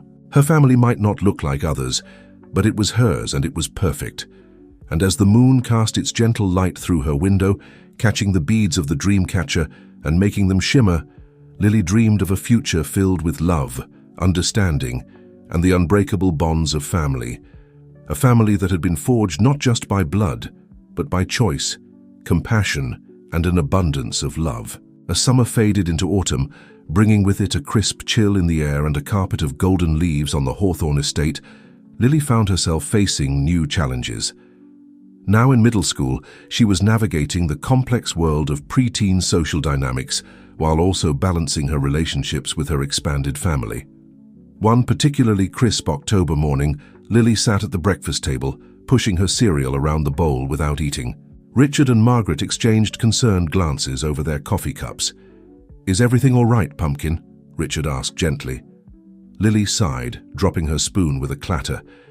"There's a father-daughter dance at school next week," she mumbled, not meeting their eyes. Margaret reached out, placing a comforting hand on Lily's arm. "That sounds lovely, sweetheart. Are you excited about it?" Lily's lower lip trembled slightly. "I don't know if I want to go," she admitted. "Some of the girls in my class were talking about it yesterday. They asked who I was going to bring, and when I said I have 2 dads, they looked at me funny." Richard felt his heart constrict at the pain in Lily's voice. He moved to kneel beside her chair, taking her small hands in his. "Lily, look at me," he said softly. When she raised her eyes to meet his, he continued, "Your family might be different from some others, but that doesn't make it any less special or real. If you want to go to that dance, I would be honored to take you." Lily's eyes welled up with tears. "But what about Sarah? And Mom? I don't want anyone to feel left out or hurt." Margaret joined them, wrapping an arm around Lily's shoulders. "Oh, sweetheart, we could never feel hurt by you spending time with any member of your family. We all love you and want you to be happy." Just then, the doorbell rang. Margaret went to answer it, returning moments later with Sarah in tow. They had planned to take Lily shopping for new fall clothes that day. Sarah immediately sensed the tension in the room. "Is everything okay?" she asked, her brow furrowed with concern. Lily looked up at her biological mother, then back at Richard and Margaret. Suddenly, she burst into tears. "I don't know what to do," she cried. "I love you all so much, but sometimes it's so confusing having so many parents. I don't want to hurt anyone's feelings or leave anyone out." The 3 adults exchanged glances, their hearts breaking for the young girl they all loved so dearly. It was Sarah who stepped forward, kneeling down next to Richard. "Lily, my sweet girl," she said softly, "having a lot of people who love you is never a bad thing. Yes, it can be complicated sometimes, but it's also a blessing. You don't have to choose between us or worry about hurting our feelings. We're all here for you always." Richard nodded in agreement. "That's right, Pumpkin, and you know what? I have an idea about this dance. Why don't we all go together?" Lily looked up, confusion replacing the tears in her eyes. "All of us? But how?" Margaret smiled, catching on to Richard's idea. "Well, you could have your first dance with Richard, of course, but then maybe you could have a special dance with Sarah too, and I'll be there to cheer you on and take plenty of pictures." Sarah's face lit up at the suggestion. "That sounds wonderful. What do you think, Lily?" Lily looked around at the 3 adults, all watching her with love and understanding in their eyes. Slowly, a smile spread across her face. I think that sounds perfect." The night of the dance arrived, and Lily found herself standing in front of her mirror, twirling in her new dress. It was a beautiful shade of blue that matched her rosary, which she wore around her neck as always.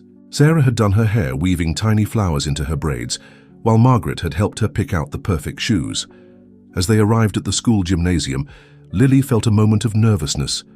But then she felt Richard's reassuring hand on her shoulder, saw Sarah's encouraging smile, and heard Margaret's whispered, "You look beautiful, sweetheart." Drawing strength from their love, she held her head high and walked into the dance. The evening was magical. Lily danced with Richard, her heart swelling with pride as they twirled around the dance floor. She shared a sweet, slightly awkward, slow dance with Sarah, both of them giggling as they tried to figure out where to put their hands, and throughout it all, Margaret was there, capturing every moment on camera and beaming with joy. As the night drew to a close, Lily found herself surrounded by her classmates, many of whom were curious about her unique family situation. Instead of feeling embarrassed or different, Lily felt a surge of pride as she introduced each of her parents. "This is my dad, Richard," she said, her voice strong and clear.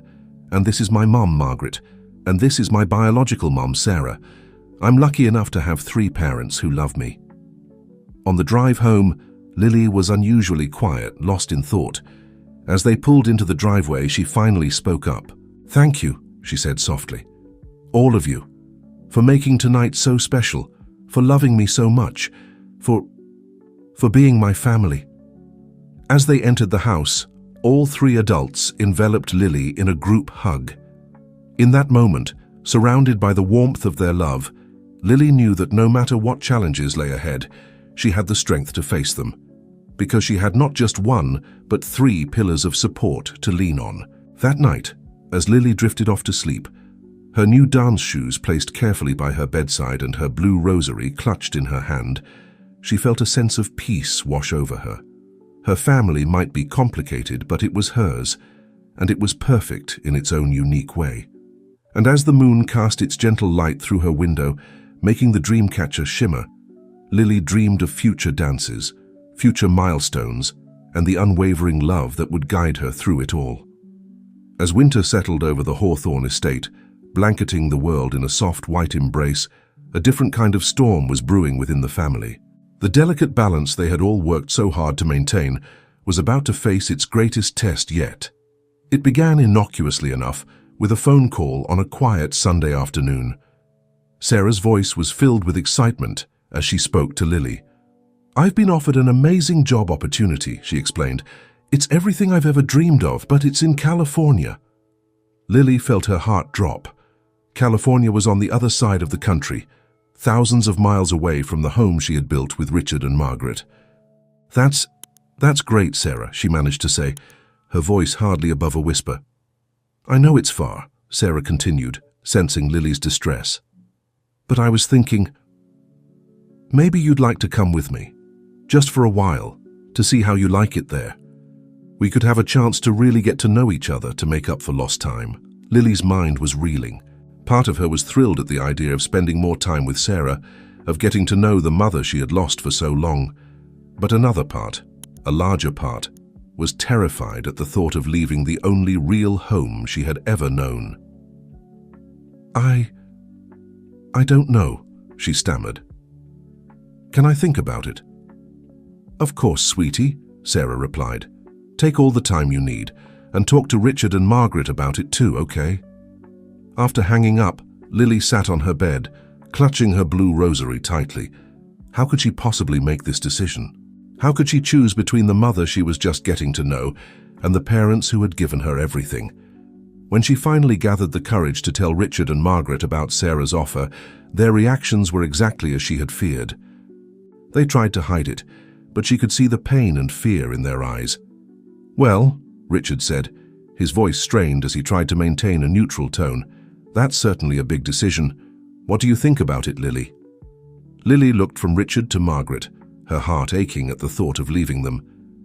"I don't know," she admitted, her voice small. "I love you both so much and I don't want to leave. But I feel like I should get to know Sarah better too. I'm so confused." Margaret pulled Lily into a tight hug, "Oh, sweetheart," she murmured, her voice thick with unshed tears. "We love you too, more than you could ever know, and we want you to be happy. Whatever you decide, we'll support you." But as the days passed, the tension in the house grew. Lily could hear Richard and Margaret talking in hushed tones when they thought she couldn't hear. She caught snippets of their conversations, worries about legal custody, fears of losing her, discussions about what was best for Lily's future. Sarah called regularly, painting vivid pictures of life in California, the beaches, the sunshine, the opportunities. But with each call, Lily felt more and more torn. One night, unable to sleep, Lily crept downstairs for a glass of water. As she approached the kitchen, she heard voices. Richard and Margaret were still up, talking. "We can't lose her, Margaret," Richard was saying, his voice filled with anguish. "She's our daughter. We've raised her, loved her." "I know," Margaret replied softly. "But we have to think about what's best for Lily. Maybe she needs this time with Sarah. We can't be selfish." Lily felt her heart breaking. She wanted to run into the kitchen, to throw her arms around them both and promise never to leave. But she remained frozen in place, tears streaming down her face. The next day, Lily asked to speak with all 3 of her parents together. As they gathered in the living room, the tension was palpable. Lily took a deep breath, clutching her blue rosary for strength. "I've made my decision," she began, her voice trembling slightly. "I love you all so much, and I'm so grateful for everything you've done for me. But," she paused, looking at each of them in turn, "but I can't go to California. This is my home. You, Richard and Margaret, you're my parents. Sarah, I want to get to know you better. I really do." but I can't leave everything I know behind." The relief on Richard and Margaret's faces was evident, though they tried to hide it. Sarah, to her credit, nodded in understanding, though Lily could see the disappointment in her eyes. "I understand, Lily," Sarah said softly. "And I respect your decision. I'm just glad that you have such a loving home here." In the days that followed, they all worked together to find a compromise. Sarah decided to take the job in California, but promised to visit regularly. They set up weekly video calls and planned for Lily to spend part of her summer vacations in California. As spring began to peek through the last vestiges of winter, Lily stood at the airport with Richard and Margaret saying goodbye to Sarah. As they hugged, Sarah whispered in Lily's ear, "I'm so proud of you, my brave girl. You've grown into such a strong, loving young woman. I may be far away, but I'll always be here for you." Lily felt tears prick her eyes as she hugged Sarah tightly. "I love you," she said. "Thank you for understanding." As they watched Sarah's plane take off, Lily felt Richard and Margaret's arms around her. She leaned into their embrace, feeling a sense of peace settle over her. She had faced her toughest decision yet and had come out stronger for it. That night, as Lily got ready for bed, she paused to look at the dream catcher above her bed, at the locket and rosary side by side on her nightstand. She realized that her family, in all its beautiful complexity, would always be with her, no matter the distance. And as she drifted off to sleep, Lily knew that she was exactly where she was meant to be, home, surrounded by love, with a future full of possibilities stretching out before her. As Lily's 14th birthday approached, the Hawthorne household was abuzz with excitement. Richard and Margaret had been planning a surprise party for weeks, coordinating with Sarah via video calls to ensure she could be part of the celebration, even from a distance. On the morning of her birthday, Lily woke to the smell of pancakes wafting up from the kitchen. She smiled, remembering how this had been a tradition since her first birthday with the Hawthorns. As she made her way downstairs, she was greeted by the sight of Richard at the stove, flipping pancakes with exaggerated flair while Margaret set the table. "Happy birthday, sweetheart," they chorused as she entered the kitchen. Lily's face broke into a wide grin as she hugged them both. "Thank you," she said, her voice muffled against Richard's shoulder.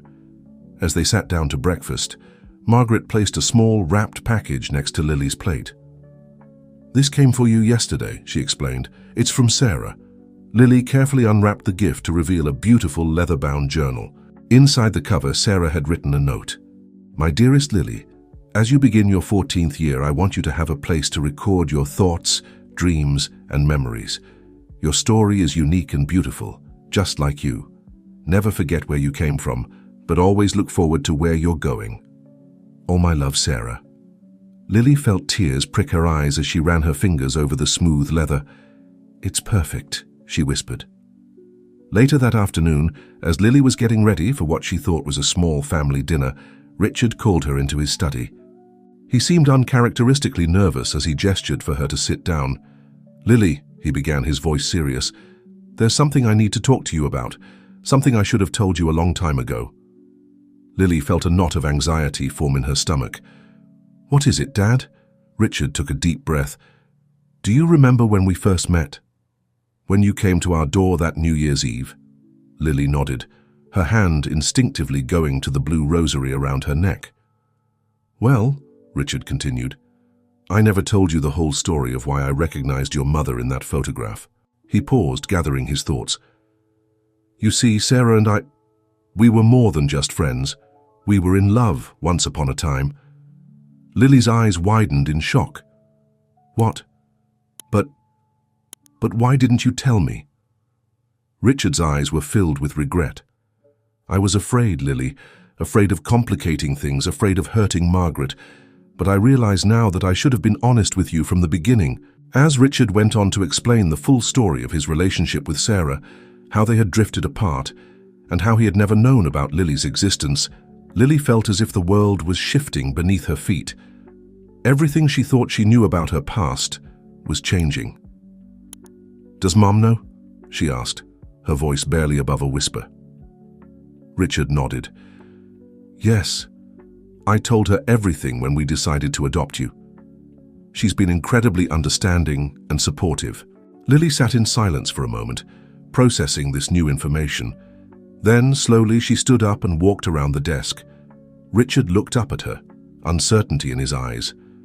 Without a word, Lily wrapped her arms around him in a tight hug.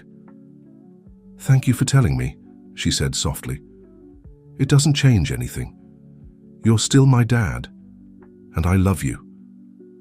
Richard hugged her back, relief washing over him.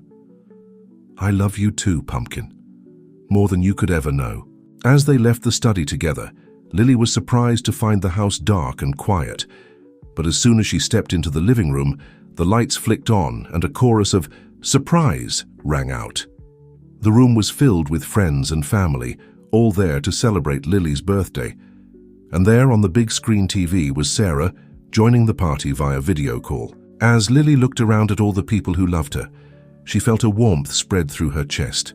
Her family might be complicated, her past might be full of twists and turns, but one thing was certain: she was loved, completely and unconditionally. The party was a joyous affair, filled with laughter, cake, and heartfelt toasts. As the evening wound down, Lily found a quiet moment to talk to Sarah via the video call. "Thank you for the journal," she said, holding it up for Sarah to see. "It's beautiful." Sarah smiled warmly. "I'm so glad you like it, sweetheart. I hope you'll use it to write your own story."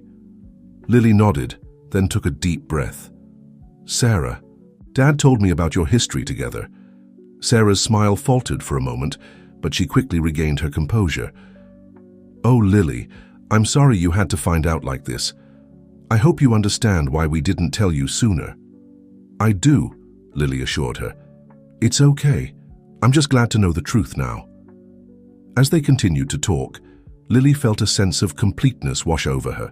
The missing pieces of her past were finally falling into place, creating a fuller, richer picture of who she was and where she came from.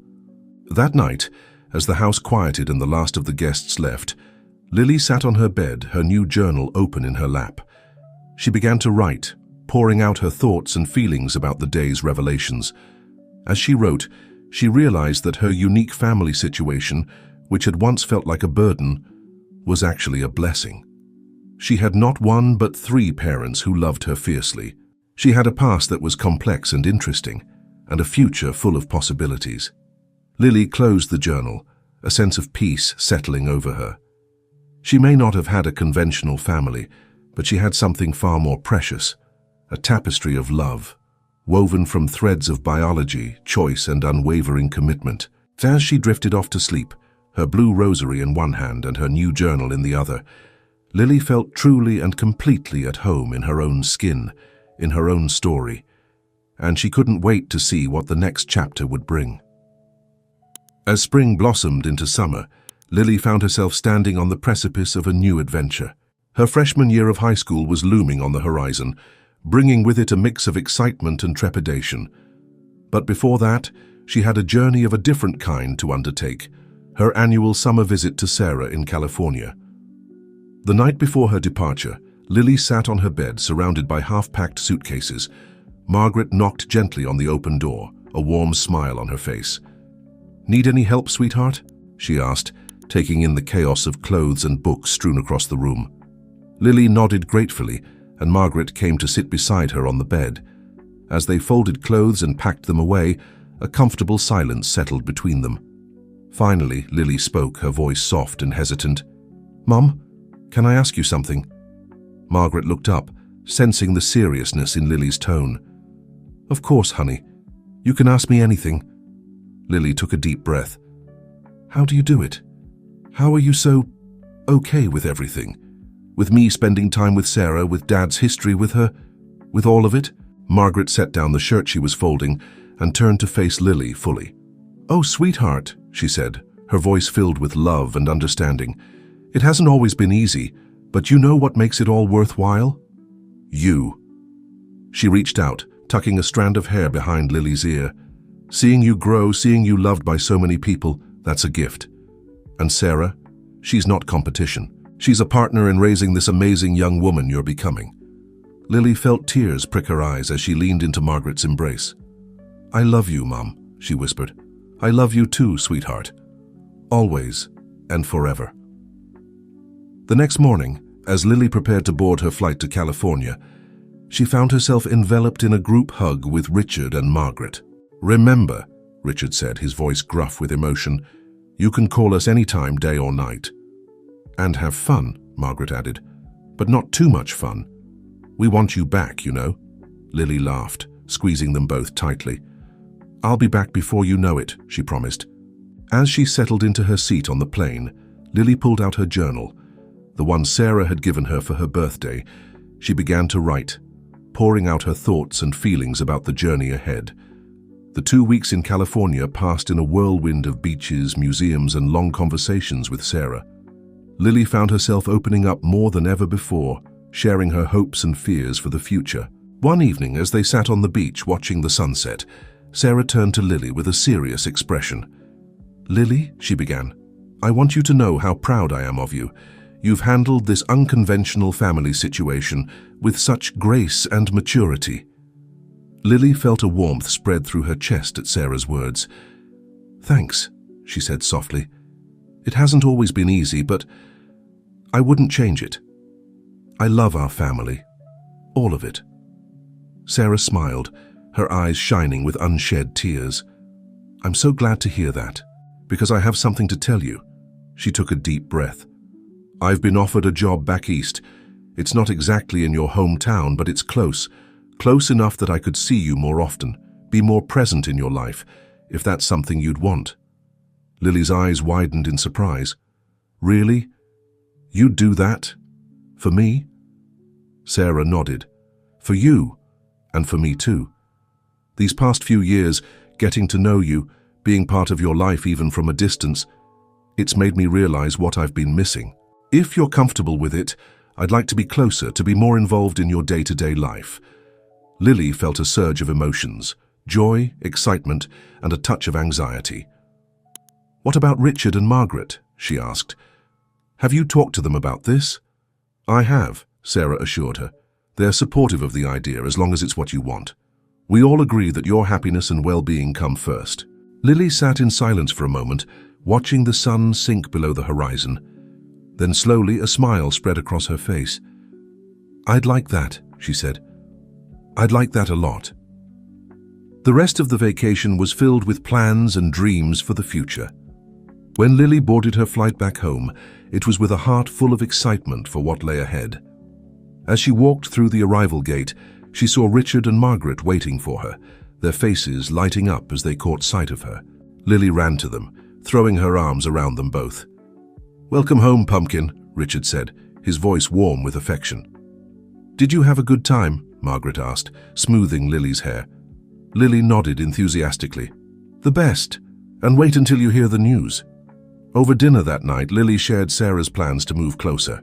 To her relief and joy, Richard and Margaret were genuinely supportive and excited.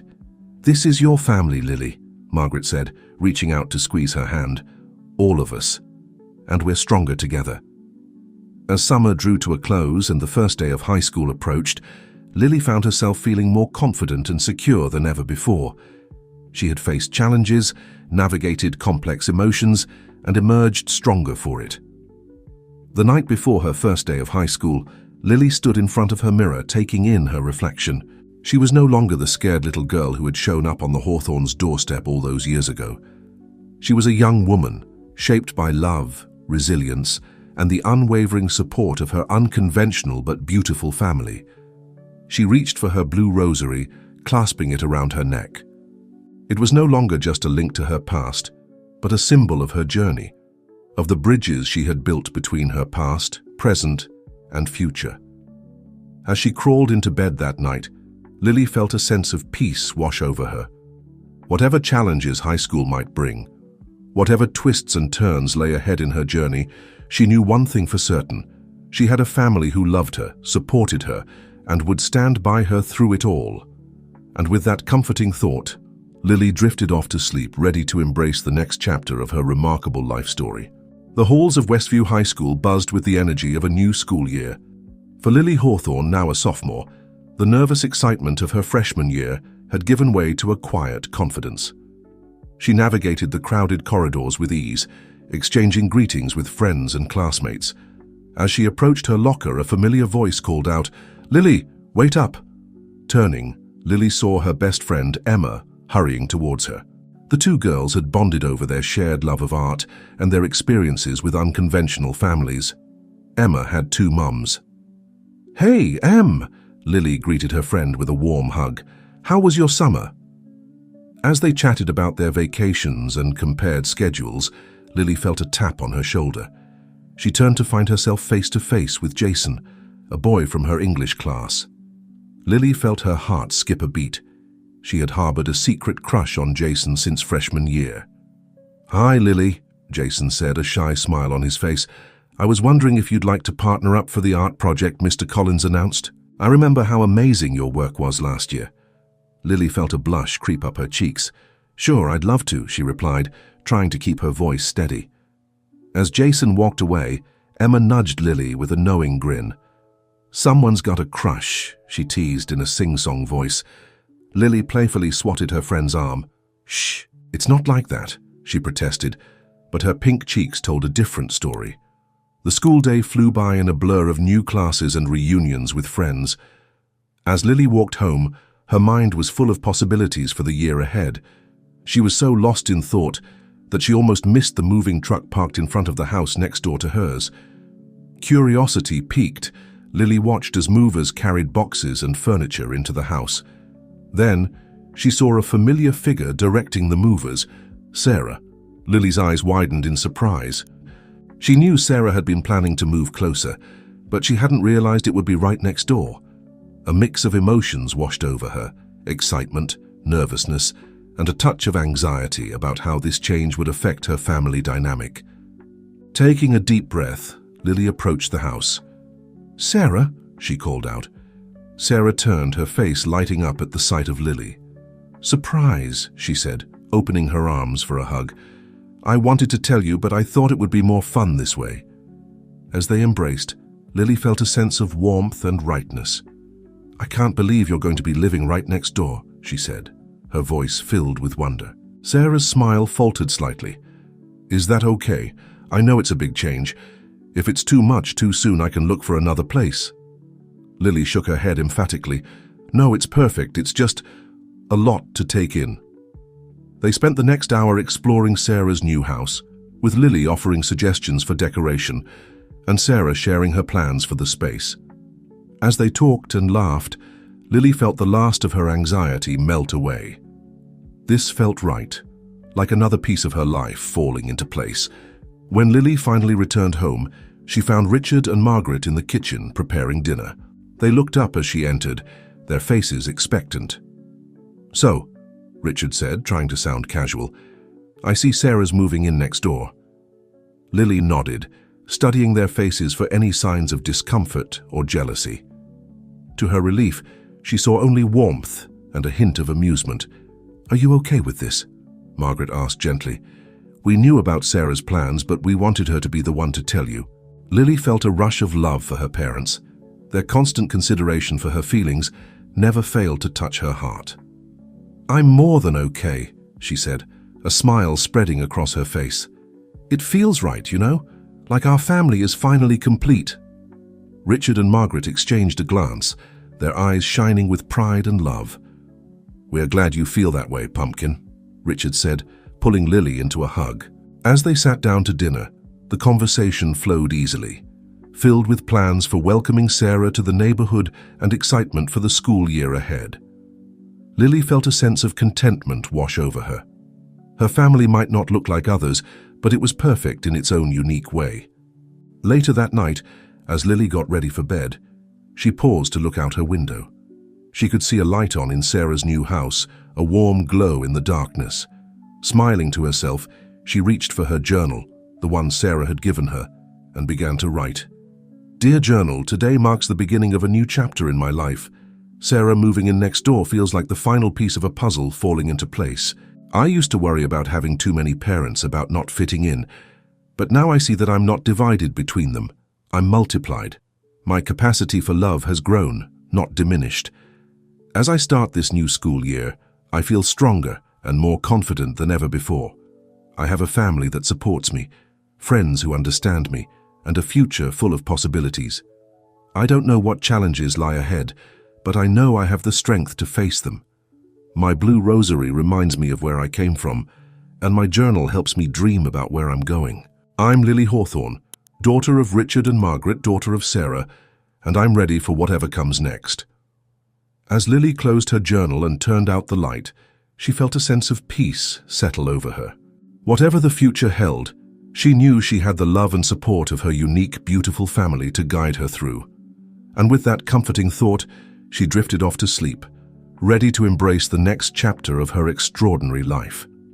As autumn painted the world in hues of gold and crimson, life in the Hawthorne household settled into a new rhythm. Sarah's presence next door had quickly become a natural part of their daily lives. Family dinners often expanded to include her, and Lily found herself cherishing the moments when all three of her parents were together, their laughter filling the air. However, as with any significant change, there were challenges to navigate. Lily sometimes felt torn between her two homes, worried about spending too much time with one parent and not enough with another. Despite the reassurances from all sides that there was no need to keep score, Lily couldn't help but feel the weight of trying to balance her time and affection. One crisp October afternoon, Lily sat at her desk, staring at her computer screen with growing frustration. She was working on her art project with Jason, and they had decided to create a digital collage representing their families. But as Lily tried to arrange the photos and symbols that represented her complex family structure, she found herself struggling. A knock on her door interrupted her thoughts. "Come in," she called, grateful for the distraction. Sarah poked her head in, a warm smile on her face. "Hey, sweetie, I thought you might need a study break. Want to go for a walk?" Lily glanced at her unfinished project, then back at Sarah. "I don't know, I really should finish this." "Come on," Sarah encouraged. "A little fresh air might help clear your head. Plus, I have something I want to talk to you about." Intrigued, Lily agreed. As they walked through the neighborhood, admiring the autumn foliage, Sarah seemed uncharacteristically nervous. "Lily," she began hesitantly, "I wanted to talk to you about something important. You see, I've been seeing someone romantically." Lily felt as if the ground had shifted beneath her feet. "Oh," she said, her voice small. "For how long?" "A few months now," Sarah admitted. "His name is David. He's a kind man and he knows all about our unique family situation.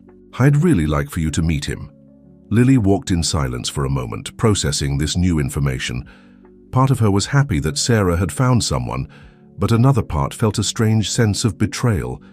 It was irrational, she knew, but she couldn't help feeling like this David person was intruding on their carefully balanced family dynamic. "Lily?" Sarah prompted gently. "What are you thinking?" Lily took a deep breath. I don't know," she admitted. "It's a lot to take in. Does it have to change anything?" Sarah stopped walking and turned to face Lily, her eyes filled with understanding. "Oh, sweetheart, nothing could ever change how much I love you or how important you are to me. David isn't a replacement for anyone in our family. He'd be an addition, only if you're comfortable with it." Lily nodded slowly, but her mind was whirling. As they walked back home, she felt a growing unease in the pit of her stomach. That evening, as Lily picked at her dinner, Richard and Margaret exchanged concerned glances. "Is everything all right, Pumpkin?" Richard asked gently. Lily looked up, her eyes filled with unshed tears. "Did you know?" she asked, her voice barely above a whisper. "About Sarah's friend?" Understanding dawned on their faces. Margaret reached out, placing a comforting hand on Lily's arm. "We knew she was seeing someone, yes, but we thought it should come from her." Lily felt a surge of irrational anger. "So everyone knew except me? Am I the last to know everything in this family?" "Lily," Richard began, his voice calm but firm, "that's not fair. We all respect your relationship with Sarah, and we thought it was important for her to tell you herself." Lily pushed her chair back abruptly, standing up. "I need some air," she muttered, rushing out of the house before anyone could stop her. She found herself walking aimlessly through the neighborhood, her thoughts in turmoil. As she passed by Sarah's house, she saw an unfamiliar car in the driveway. Through the window, she caught a glimpse of Sarah laughing with a man she assumed must be David. The sight sent a pang through Lily's heart. She turned away quickly, picking up her pace until she was almost running. She ended up at the local park, collapsing onto a swing as tears began to fall. As she sat there gently swinging back and forth, Lily tried to untangle the knot of emotions in her chest.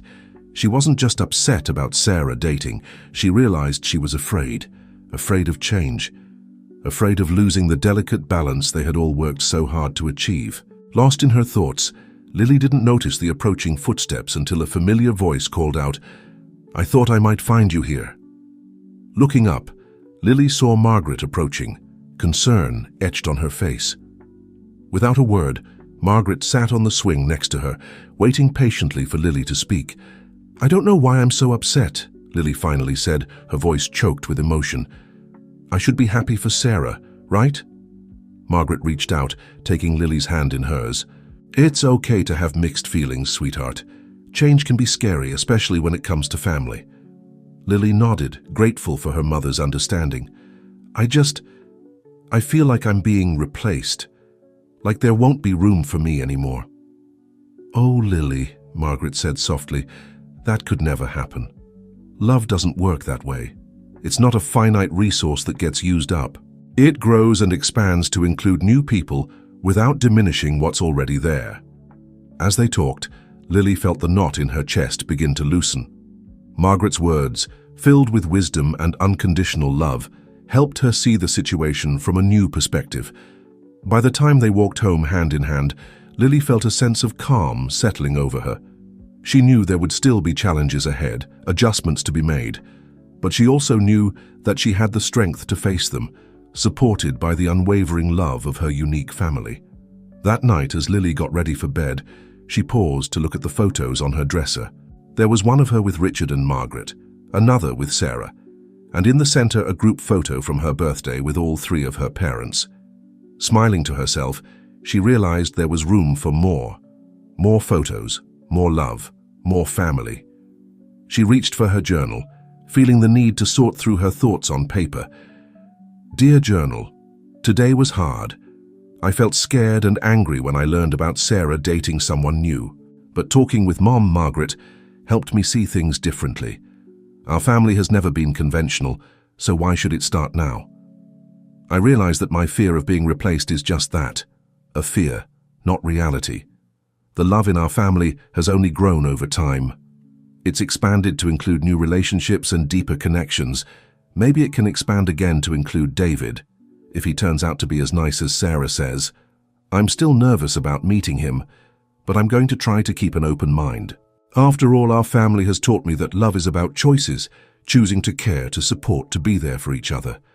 And I choose to trust in the strength of our family bonds. Tomorrow, I'll talk to Sarah. I'll apologize for running off and tell her I'm willing to meet David. It might not be easy, but nothing worth having ever is. My blue rosary reminds me of where I've been, and this journal helps me make sense of where I'm going. I'm Lily Hawthorne, daughter of 3 amazing parents, and I'm ready to face whatever comes next, together." As Lily closed her journal and turned out the light, she felt a renewed sense of peace. She knew there would be more challenges ahead, more moments of doubt and fear, but she also knew that she had the love and support of her family, in all its beautiful, complex, ever-expanding glory, to guide her through. And with that comforting thought, she drifted off to sleep, ready to face tomorrow with an open heart and mind. The crisp autumn air carried a sense of anticipation as Lily stood on Sarah's front porch, her hand poised to knock. She took a deep breath, steadying her nerves before rapping gently on the door. Today was the day she would meet David, Sarah's boyfriend, and despite her resolve to keep an open mind, butterflies danced in her stomach. Sarah opened the door, her face lighting up at the sight of Lily. "Hi, sweetheart, come on in," she said warmly, ushering Lily inside. As they entered the living room, Lily saw a man rise from the couch. He was tall, with kind eyes and a warm smile that immediately put her at ease. "You must be Lily," he said, extending his hand. "I'm David. I've heard so much about you." Lily shook his hand, surprised by the strength of his grip. "It's nice to meet you," she replied, her voice steadier than she felt. The afternoon unfolded in a series of getting-to-know-you conversations. David, it turned out, was an environmental lawyer with a passion for photography. As he showed Lily some of his nature photos, she found herself genuinely interested, asking questions about his techniques and favorite subjects. "You know," David said, a twinkle in his eye, "I've been thinking about teaching a photography class at the community center. Would you be interested in joining?" Lily's eyes lit up at the prospect. She had always been drawn to art, but had never explored photography. "Really? That sounds amazing." Sarah watched their interaction with a mixture of joy and relief. As the afternoon wore on, she could see Lily relaxing, her initial hesitation giving way to genuine engagement. As Lily prepared to leave, David surprised her by handing her a small package. "A little welcome to the family gift," he explained with a smile. Lily carefully unwrapped it to reveal a beautiful vintage-style camera. She looked up at David, her eyes wide with surprise and gratitude. "This is... wow. Thank you so much." On the walk home, Lily's mind was buzzing with thoughts and emotions. David had been nothing like she'd feared. He was kind, thoughtful, and seemed to genuinely care about becoming a part of their family, not replacing anyone. As she entered her house, she found Richard and Margaret in the kitchen, trying and failing to look nonchalant. "So," Margaret said, attempting a casual tone, "how did it go?" Lily couldn't help but smile at their poorly disguised concern. "It was actually really nice," she admitted. "David's pretty cool. He gave me this camera and invited me to join his photography class." Richard and Margaret exchanged relieved glances. "That's wonderful, Pumpkin," Richard said, pulling Lily into a hug. "We're so proud of how maturely you're handling all of this."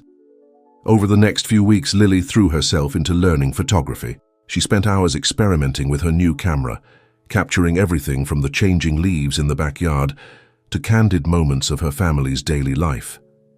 One evening, as she was reviewing her photos on her computer, she paused on an image that took her breath away. It was a group shot from a recent family dinner. Richard and Margaret on one side of the table, Sarah and David on the other, and Lily in the middle, her face alight with laughter. The photo captured perfectly the warmth and love that surrounded her. Inspired, Lily returned to her art project with Jason with renewed enthusiasm. She incorporated some of her photos into the digital collage, creating a vibrant representation of her unique family. When she presented it in class, she spoke with confidence about her 3 parents and the new additions to her family circle. As the holidays approached, Lily found herself looking forward to, rather than dreading, the prospect of incorporating David into their traditions. She even suggested inviting him to their annual Christmas Eve dinner. On Christmas Eve, as they all gathered around the table, Richard, Margaret, Sarah, David, and Lily, there was a moment when Lily looked around and felt a surge of emotion so strong it nearly overwhelmed her. This was her family in all its beautiful complexity. Later that night, as she got ready for bed, Lily reached for her journal. "Dear journal, tonight was amazing. Seeing everyone together laughing and sharing stories, it made me realize how lucky I am. I used to worry that expanding our family would mean less love to go around, but I was so wrong. It's like Mom, Margaret, said, love doesn't divide, it multiplies. David has become such a positive part of our lives. He doesn't try to replace anyone. He just adds his own unique presence to our family tapestry. And the best part is, I can see how happy he makes Sarah. Her eyes light up when he's around in a way I've never seen before. I'm starting to understand that family isn't about blood or even about who raises you. It's about love, choice, and commitment. It's about showing up for each other, supporting each other, and making room for new love without diminishing the old. As I look at the photos I've taken over the past few weeks, candid shots of all of us together, I see a story of love, growth, and resilience. We've faced challenges, sure, but we've faced them together, and we've come out stronger for it. My blue rosary still reminds me of where I came from, but now I have these photos to show me where I am and where I'm going. I'm Lily Hawthorne, daughter of Richard and Margaret and Sarah, friend of David. and I can't wait to see what the new year brings for our wonderfully unconventional family." As Lily closed her journal and turned out the light, she felt a sense of peace and excitement for the future. She knew there would be more challenges ahead, more adjustments to make. But she also knew that she had the strength and support to face whatever came her way. And with that comforting thought, she drifted off to sleep, the sounds of laughter and love from the gathering downstairs serving as a perfect lullaby. As winter melted into spring, change was in the air for the Hawthorne family. Lily, now halfway through her sophomore year, found herself facing new challenges and opportunities both at school and at home. One sunny Saturday morning, as Lily was setting up her camera for a photo shoot in the backyard, she heard the sound of a car pulling into the driveway. Curious, she peeked around the corner of the house to see Sarah and David emerging from David's car, their faces alight with excitement. "Lily," Sarah called out, waving her over, "we have some news to share." As Lily approached, she noticed Sarah's left hand, specifically the glittering ring on her fourth finger. Her eyes widened in realization. Are you engaged?" she asked, her voice a mix of surprise and uncertainty. Sarah and David exchanged a loving glance before Sarah nodded, her smile radiant. "Yes, we are. David proposed last night. We wanted you to be the first to know." Lily stood frozen for a moment, a whirlwind of emotions coursing through her. Joy for Sarah's happiness warred with a sudden fear of change.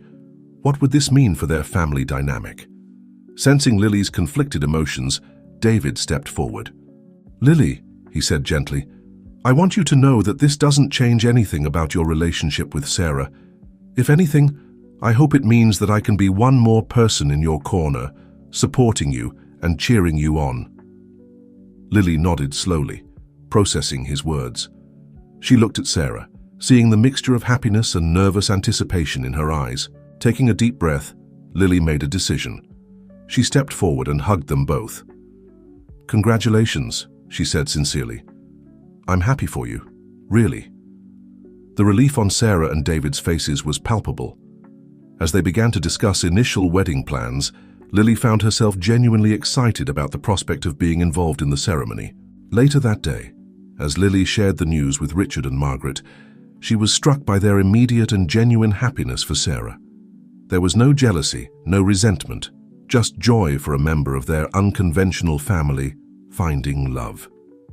"You know," Margaret said thoughtfully, "this is a beautiful example of how love expands, not divides. Sarah finding happiness with David doesn't diminish her love for you or our family in any way." Richard nodded in agreement. "That's right, Pumpkin. And it doesn't change our family, it just makes it a little bigger, a little richer."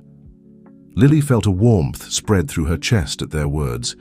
She was continually amazed by the capacity for love and understanding that her parents demonstrated. As spring progressed, wedding preparations began in earnest. Lily threw herself into helping, using her newfound photography skills to create a beautiful engagement photo album for Sarah and David. She even volunteered to be the unofficial wedding photographer, a role that Sarah and David enthusiastically accepted. One afternoon, as Lily was helping Sarah address wedding invitations, a thought occurred to her. "Sarah," she began hesitantly, "after you and David get married, should I call him Dad too?" Sarah set down her pen, giving Lily her full attention.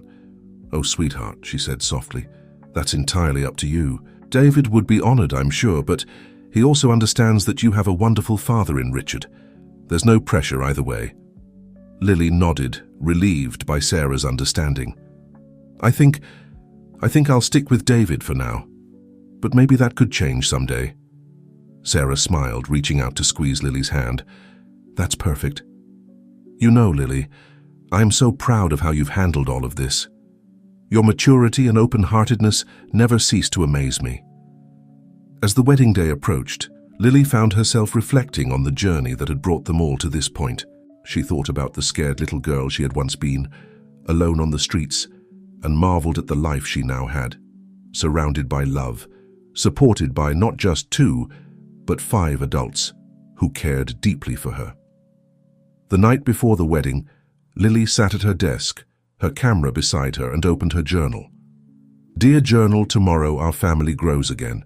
Sarah and David are getting married, and I find myself filled with an excitement I never expected to feel.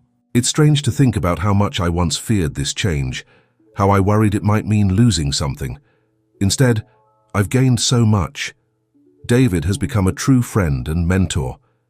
His passion for photography has opened up a whole new world for me, and his kindness has shown me that there's always room for more love in a family. As I look at the photos I've taken over the past few months, candid shots of dress fittings, cake tastings, and quiet moments of Sarah and David simply being together, I see a story of love and new beginnings. But I also see the constant presence of my parents, Richard and Margaret, their unwavering support, a foundation for all of this joy. I've realized that family isn't a fixed thing. It's fluid, expanding and changing, but always rooted in love and choice.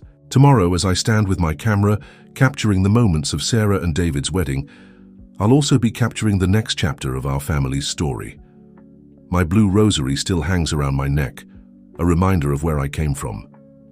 But now it's joined by my camera strap, a symbol of where I'm going. I'm Lily Hawthorne, daughter of Richard and Margaret and Sarah, friend of David, and maybe someday daughter to him too, and I can't wait to see what beautiful moments tomorrow brings. As Lily closed her journal and began to pack her camera bag for the wedding, she felt a sense of peace and excitement. She knew that tomorrow would bring changes, but she also knew that the core of her family, the love, support, and understanding that had brought them all together, would remain constant. And with that comforting thought, she drifted off to sleep, dreaming of the new memories waiting to be made and the new chapters waiting to be written in their ever-expanding family story. The day of Sarah and David's wedding dawned bright and clear, a perfect spring day filled with promise. Lily woke early, her excitement palpable as she carefully packed her camera gear. Today, she would not only witness the union of two people she had grown to love, but she would also capture the memories for their entire family. As she made her way downstairs, Lily found Richard and Margaret in the kitchen, already dressed for the wedding. The sight of them, Richard adjusting Margaret's necklace with tender care, made Lily's heart swell with love. "Good morning, Pumpkin," Richard said, his eyes crinkling with a warm smile. "Ready for the big day?" Lily nodded, her own smile radiant. "I can't believe it's finally here. It feels like just yesterday that Sarah moved in next door, and now—" Margaret pulled Lily into a tight hug. "And now our family grows again. It's beautiful, isn't it?" As they drove to the venue, a picturesque garden on the outskirts of town, Lily felt a sense of anticipation building. This wasn't just Sarah and David's day. It was a celebration of their entire unconventional, loving family. The ceremony was everything Lily had hoped it would be and more. She moved quietly around the edges, her camera capturing every precious moment. Sarah, radiant in her flowing white dress. David, his eyes shining with love and joy, and all around them, the faces of their friends and family, each one a thread in the intricate tapestry of their lives. As Sarah and David exchanged vows, Lily felt tears prick her eyes. She lowered her camera for a moment, simply taking in the scene. Richard and Margaret sat in the front row, their hands clasped together, proud smiles on their faces.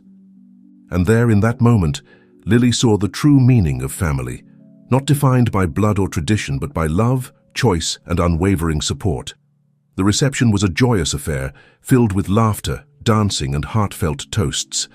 As the evening wore on, Lily found herself pulled into a quiet moment with Sarah and David. "We have something for you," Sarah said, her eyes twinkling with excitement. She handed Lily a small, beautifully wrapped package. Lily carefully opened it to reveal a delicate silver charm in the shape of a camera. "It's beautiful," she breathed.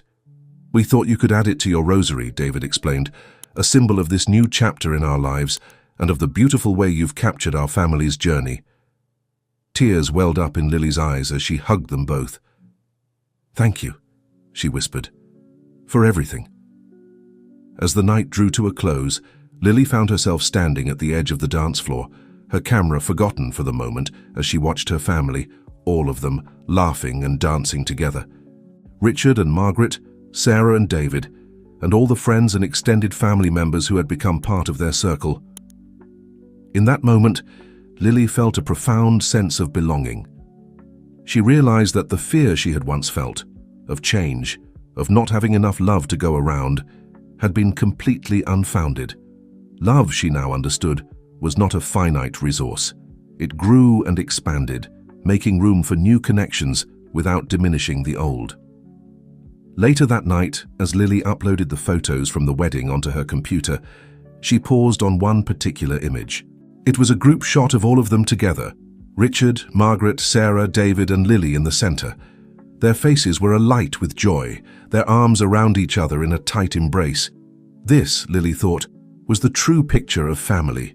Not perfect, not conventional, but real and loving and strong. And, with a smile, she reached for her journal one last time. Dear Journal, today was more than just a wedding. It was a celebration of love in all its forms: romantic love, parental love, the love between friends and family. As I watched Sarah and David say their vows, as I danced with Richard and Margaret, as I hugged Sarah and welcomed David officially into our family, I felt a sense of completion. Our family's journey has been unconventional, filled with surprises and challenges. But every step of the way, we've chosen love. We've chosen to open our hearts, to make room for new relationships without diminishing the old ones. I used to think that family was something you were born into, something fixed and unchangeable, but now I know better. Family is something you build day by day, choice by choice. It's held together not by blood, but by love, understanding, and the willingness to stand by each other through all of life's ups and downs. As I look at the photos from today, I see more than just smiling faces. I see our family's story, a story of hope, of second chances, of love that knows no boundaries. My blue rosary, now adorned with the camera charm from Sarah and David, is a perfect symbol of this journey. It connects my past to my present and future, a constant reminder of where I've been and the amazing places I have yet to go. I am Lily Hawthorne, daughter of Richard and Margaret, daughter of Sarah, friend and soon-to-be stepdaughter of David. I am a photographer, a student, a dreamer, and I am loved, completely and unconditionally, by a family that defies definition but never fails to support and cherish me. As this chapter of our lives comes to a close, I find myself excited for what comes next, because I know that whatever challenges we face, whatever joys we celebrate, we'll face them together, as a family. Lily closed her journal, a sense of peace settling over her. As she drifted off to sleep, the sounds of laughter and love from the wedding still echoing in her mind, she knew that she was exactly where she was meant to be, surrounded by a love that knew no bounds, part of a family that had chosen her, just as she had chosen them. And in that knowledge, she found strength, joy, and the promise of a beautiful future. 5 years had passed since Sarah and David's wedding, and the Hawthorne family had continued to grow and evolve. Lily, now a poised and confident young woman in her early 20s, stood in front of the full-length mirror in her childhood bedroom, adjusting the cap on her head. Today was her college graduation day, a milestone she had once thought impossible during her years on the streets. As she smoothed down her gown, her eyes caught sight of the blue rosary hanging from the corner of the mirror, the small camera charm glinting in the morning light. She smiled, reaching out to touch it gently. So much had changed, and yet this symbol of her journey remained a constant, a reminder of where she had come from and how far she had come. A soft knock on the door interrupted her reverie. "Come in," she called, turning to see Richard and Margaret enter the room, their faces beaming with pride. "Oh, Lily," Margaret breathed, her eyes misting over. "You look beautiful." Richard nodded in agreement, his voice gruff with emotion. "We are so proud of you, Pumpkin. So very proud." Lily felt a lump form in her throat as she hugged them both tightly. "I couldn't have done it without you," she whispered. "Thank you for everything." As they made their way downstairs, Lily was greeted by the sight of Sarah and David waiting in the living room. Sarah's eyes lit up as she saw Lily in her cap and gown. "There's our graduate," she exclaimed, pulling Lily into a warm embrace. David, who had become every bit the father figure Lily had hoped for, smiled warmly. "Congratulations, Lily.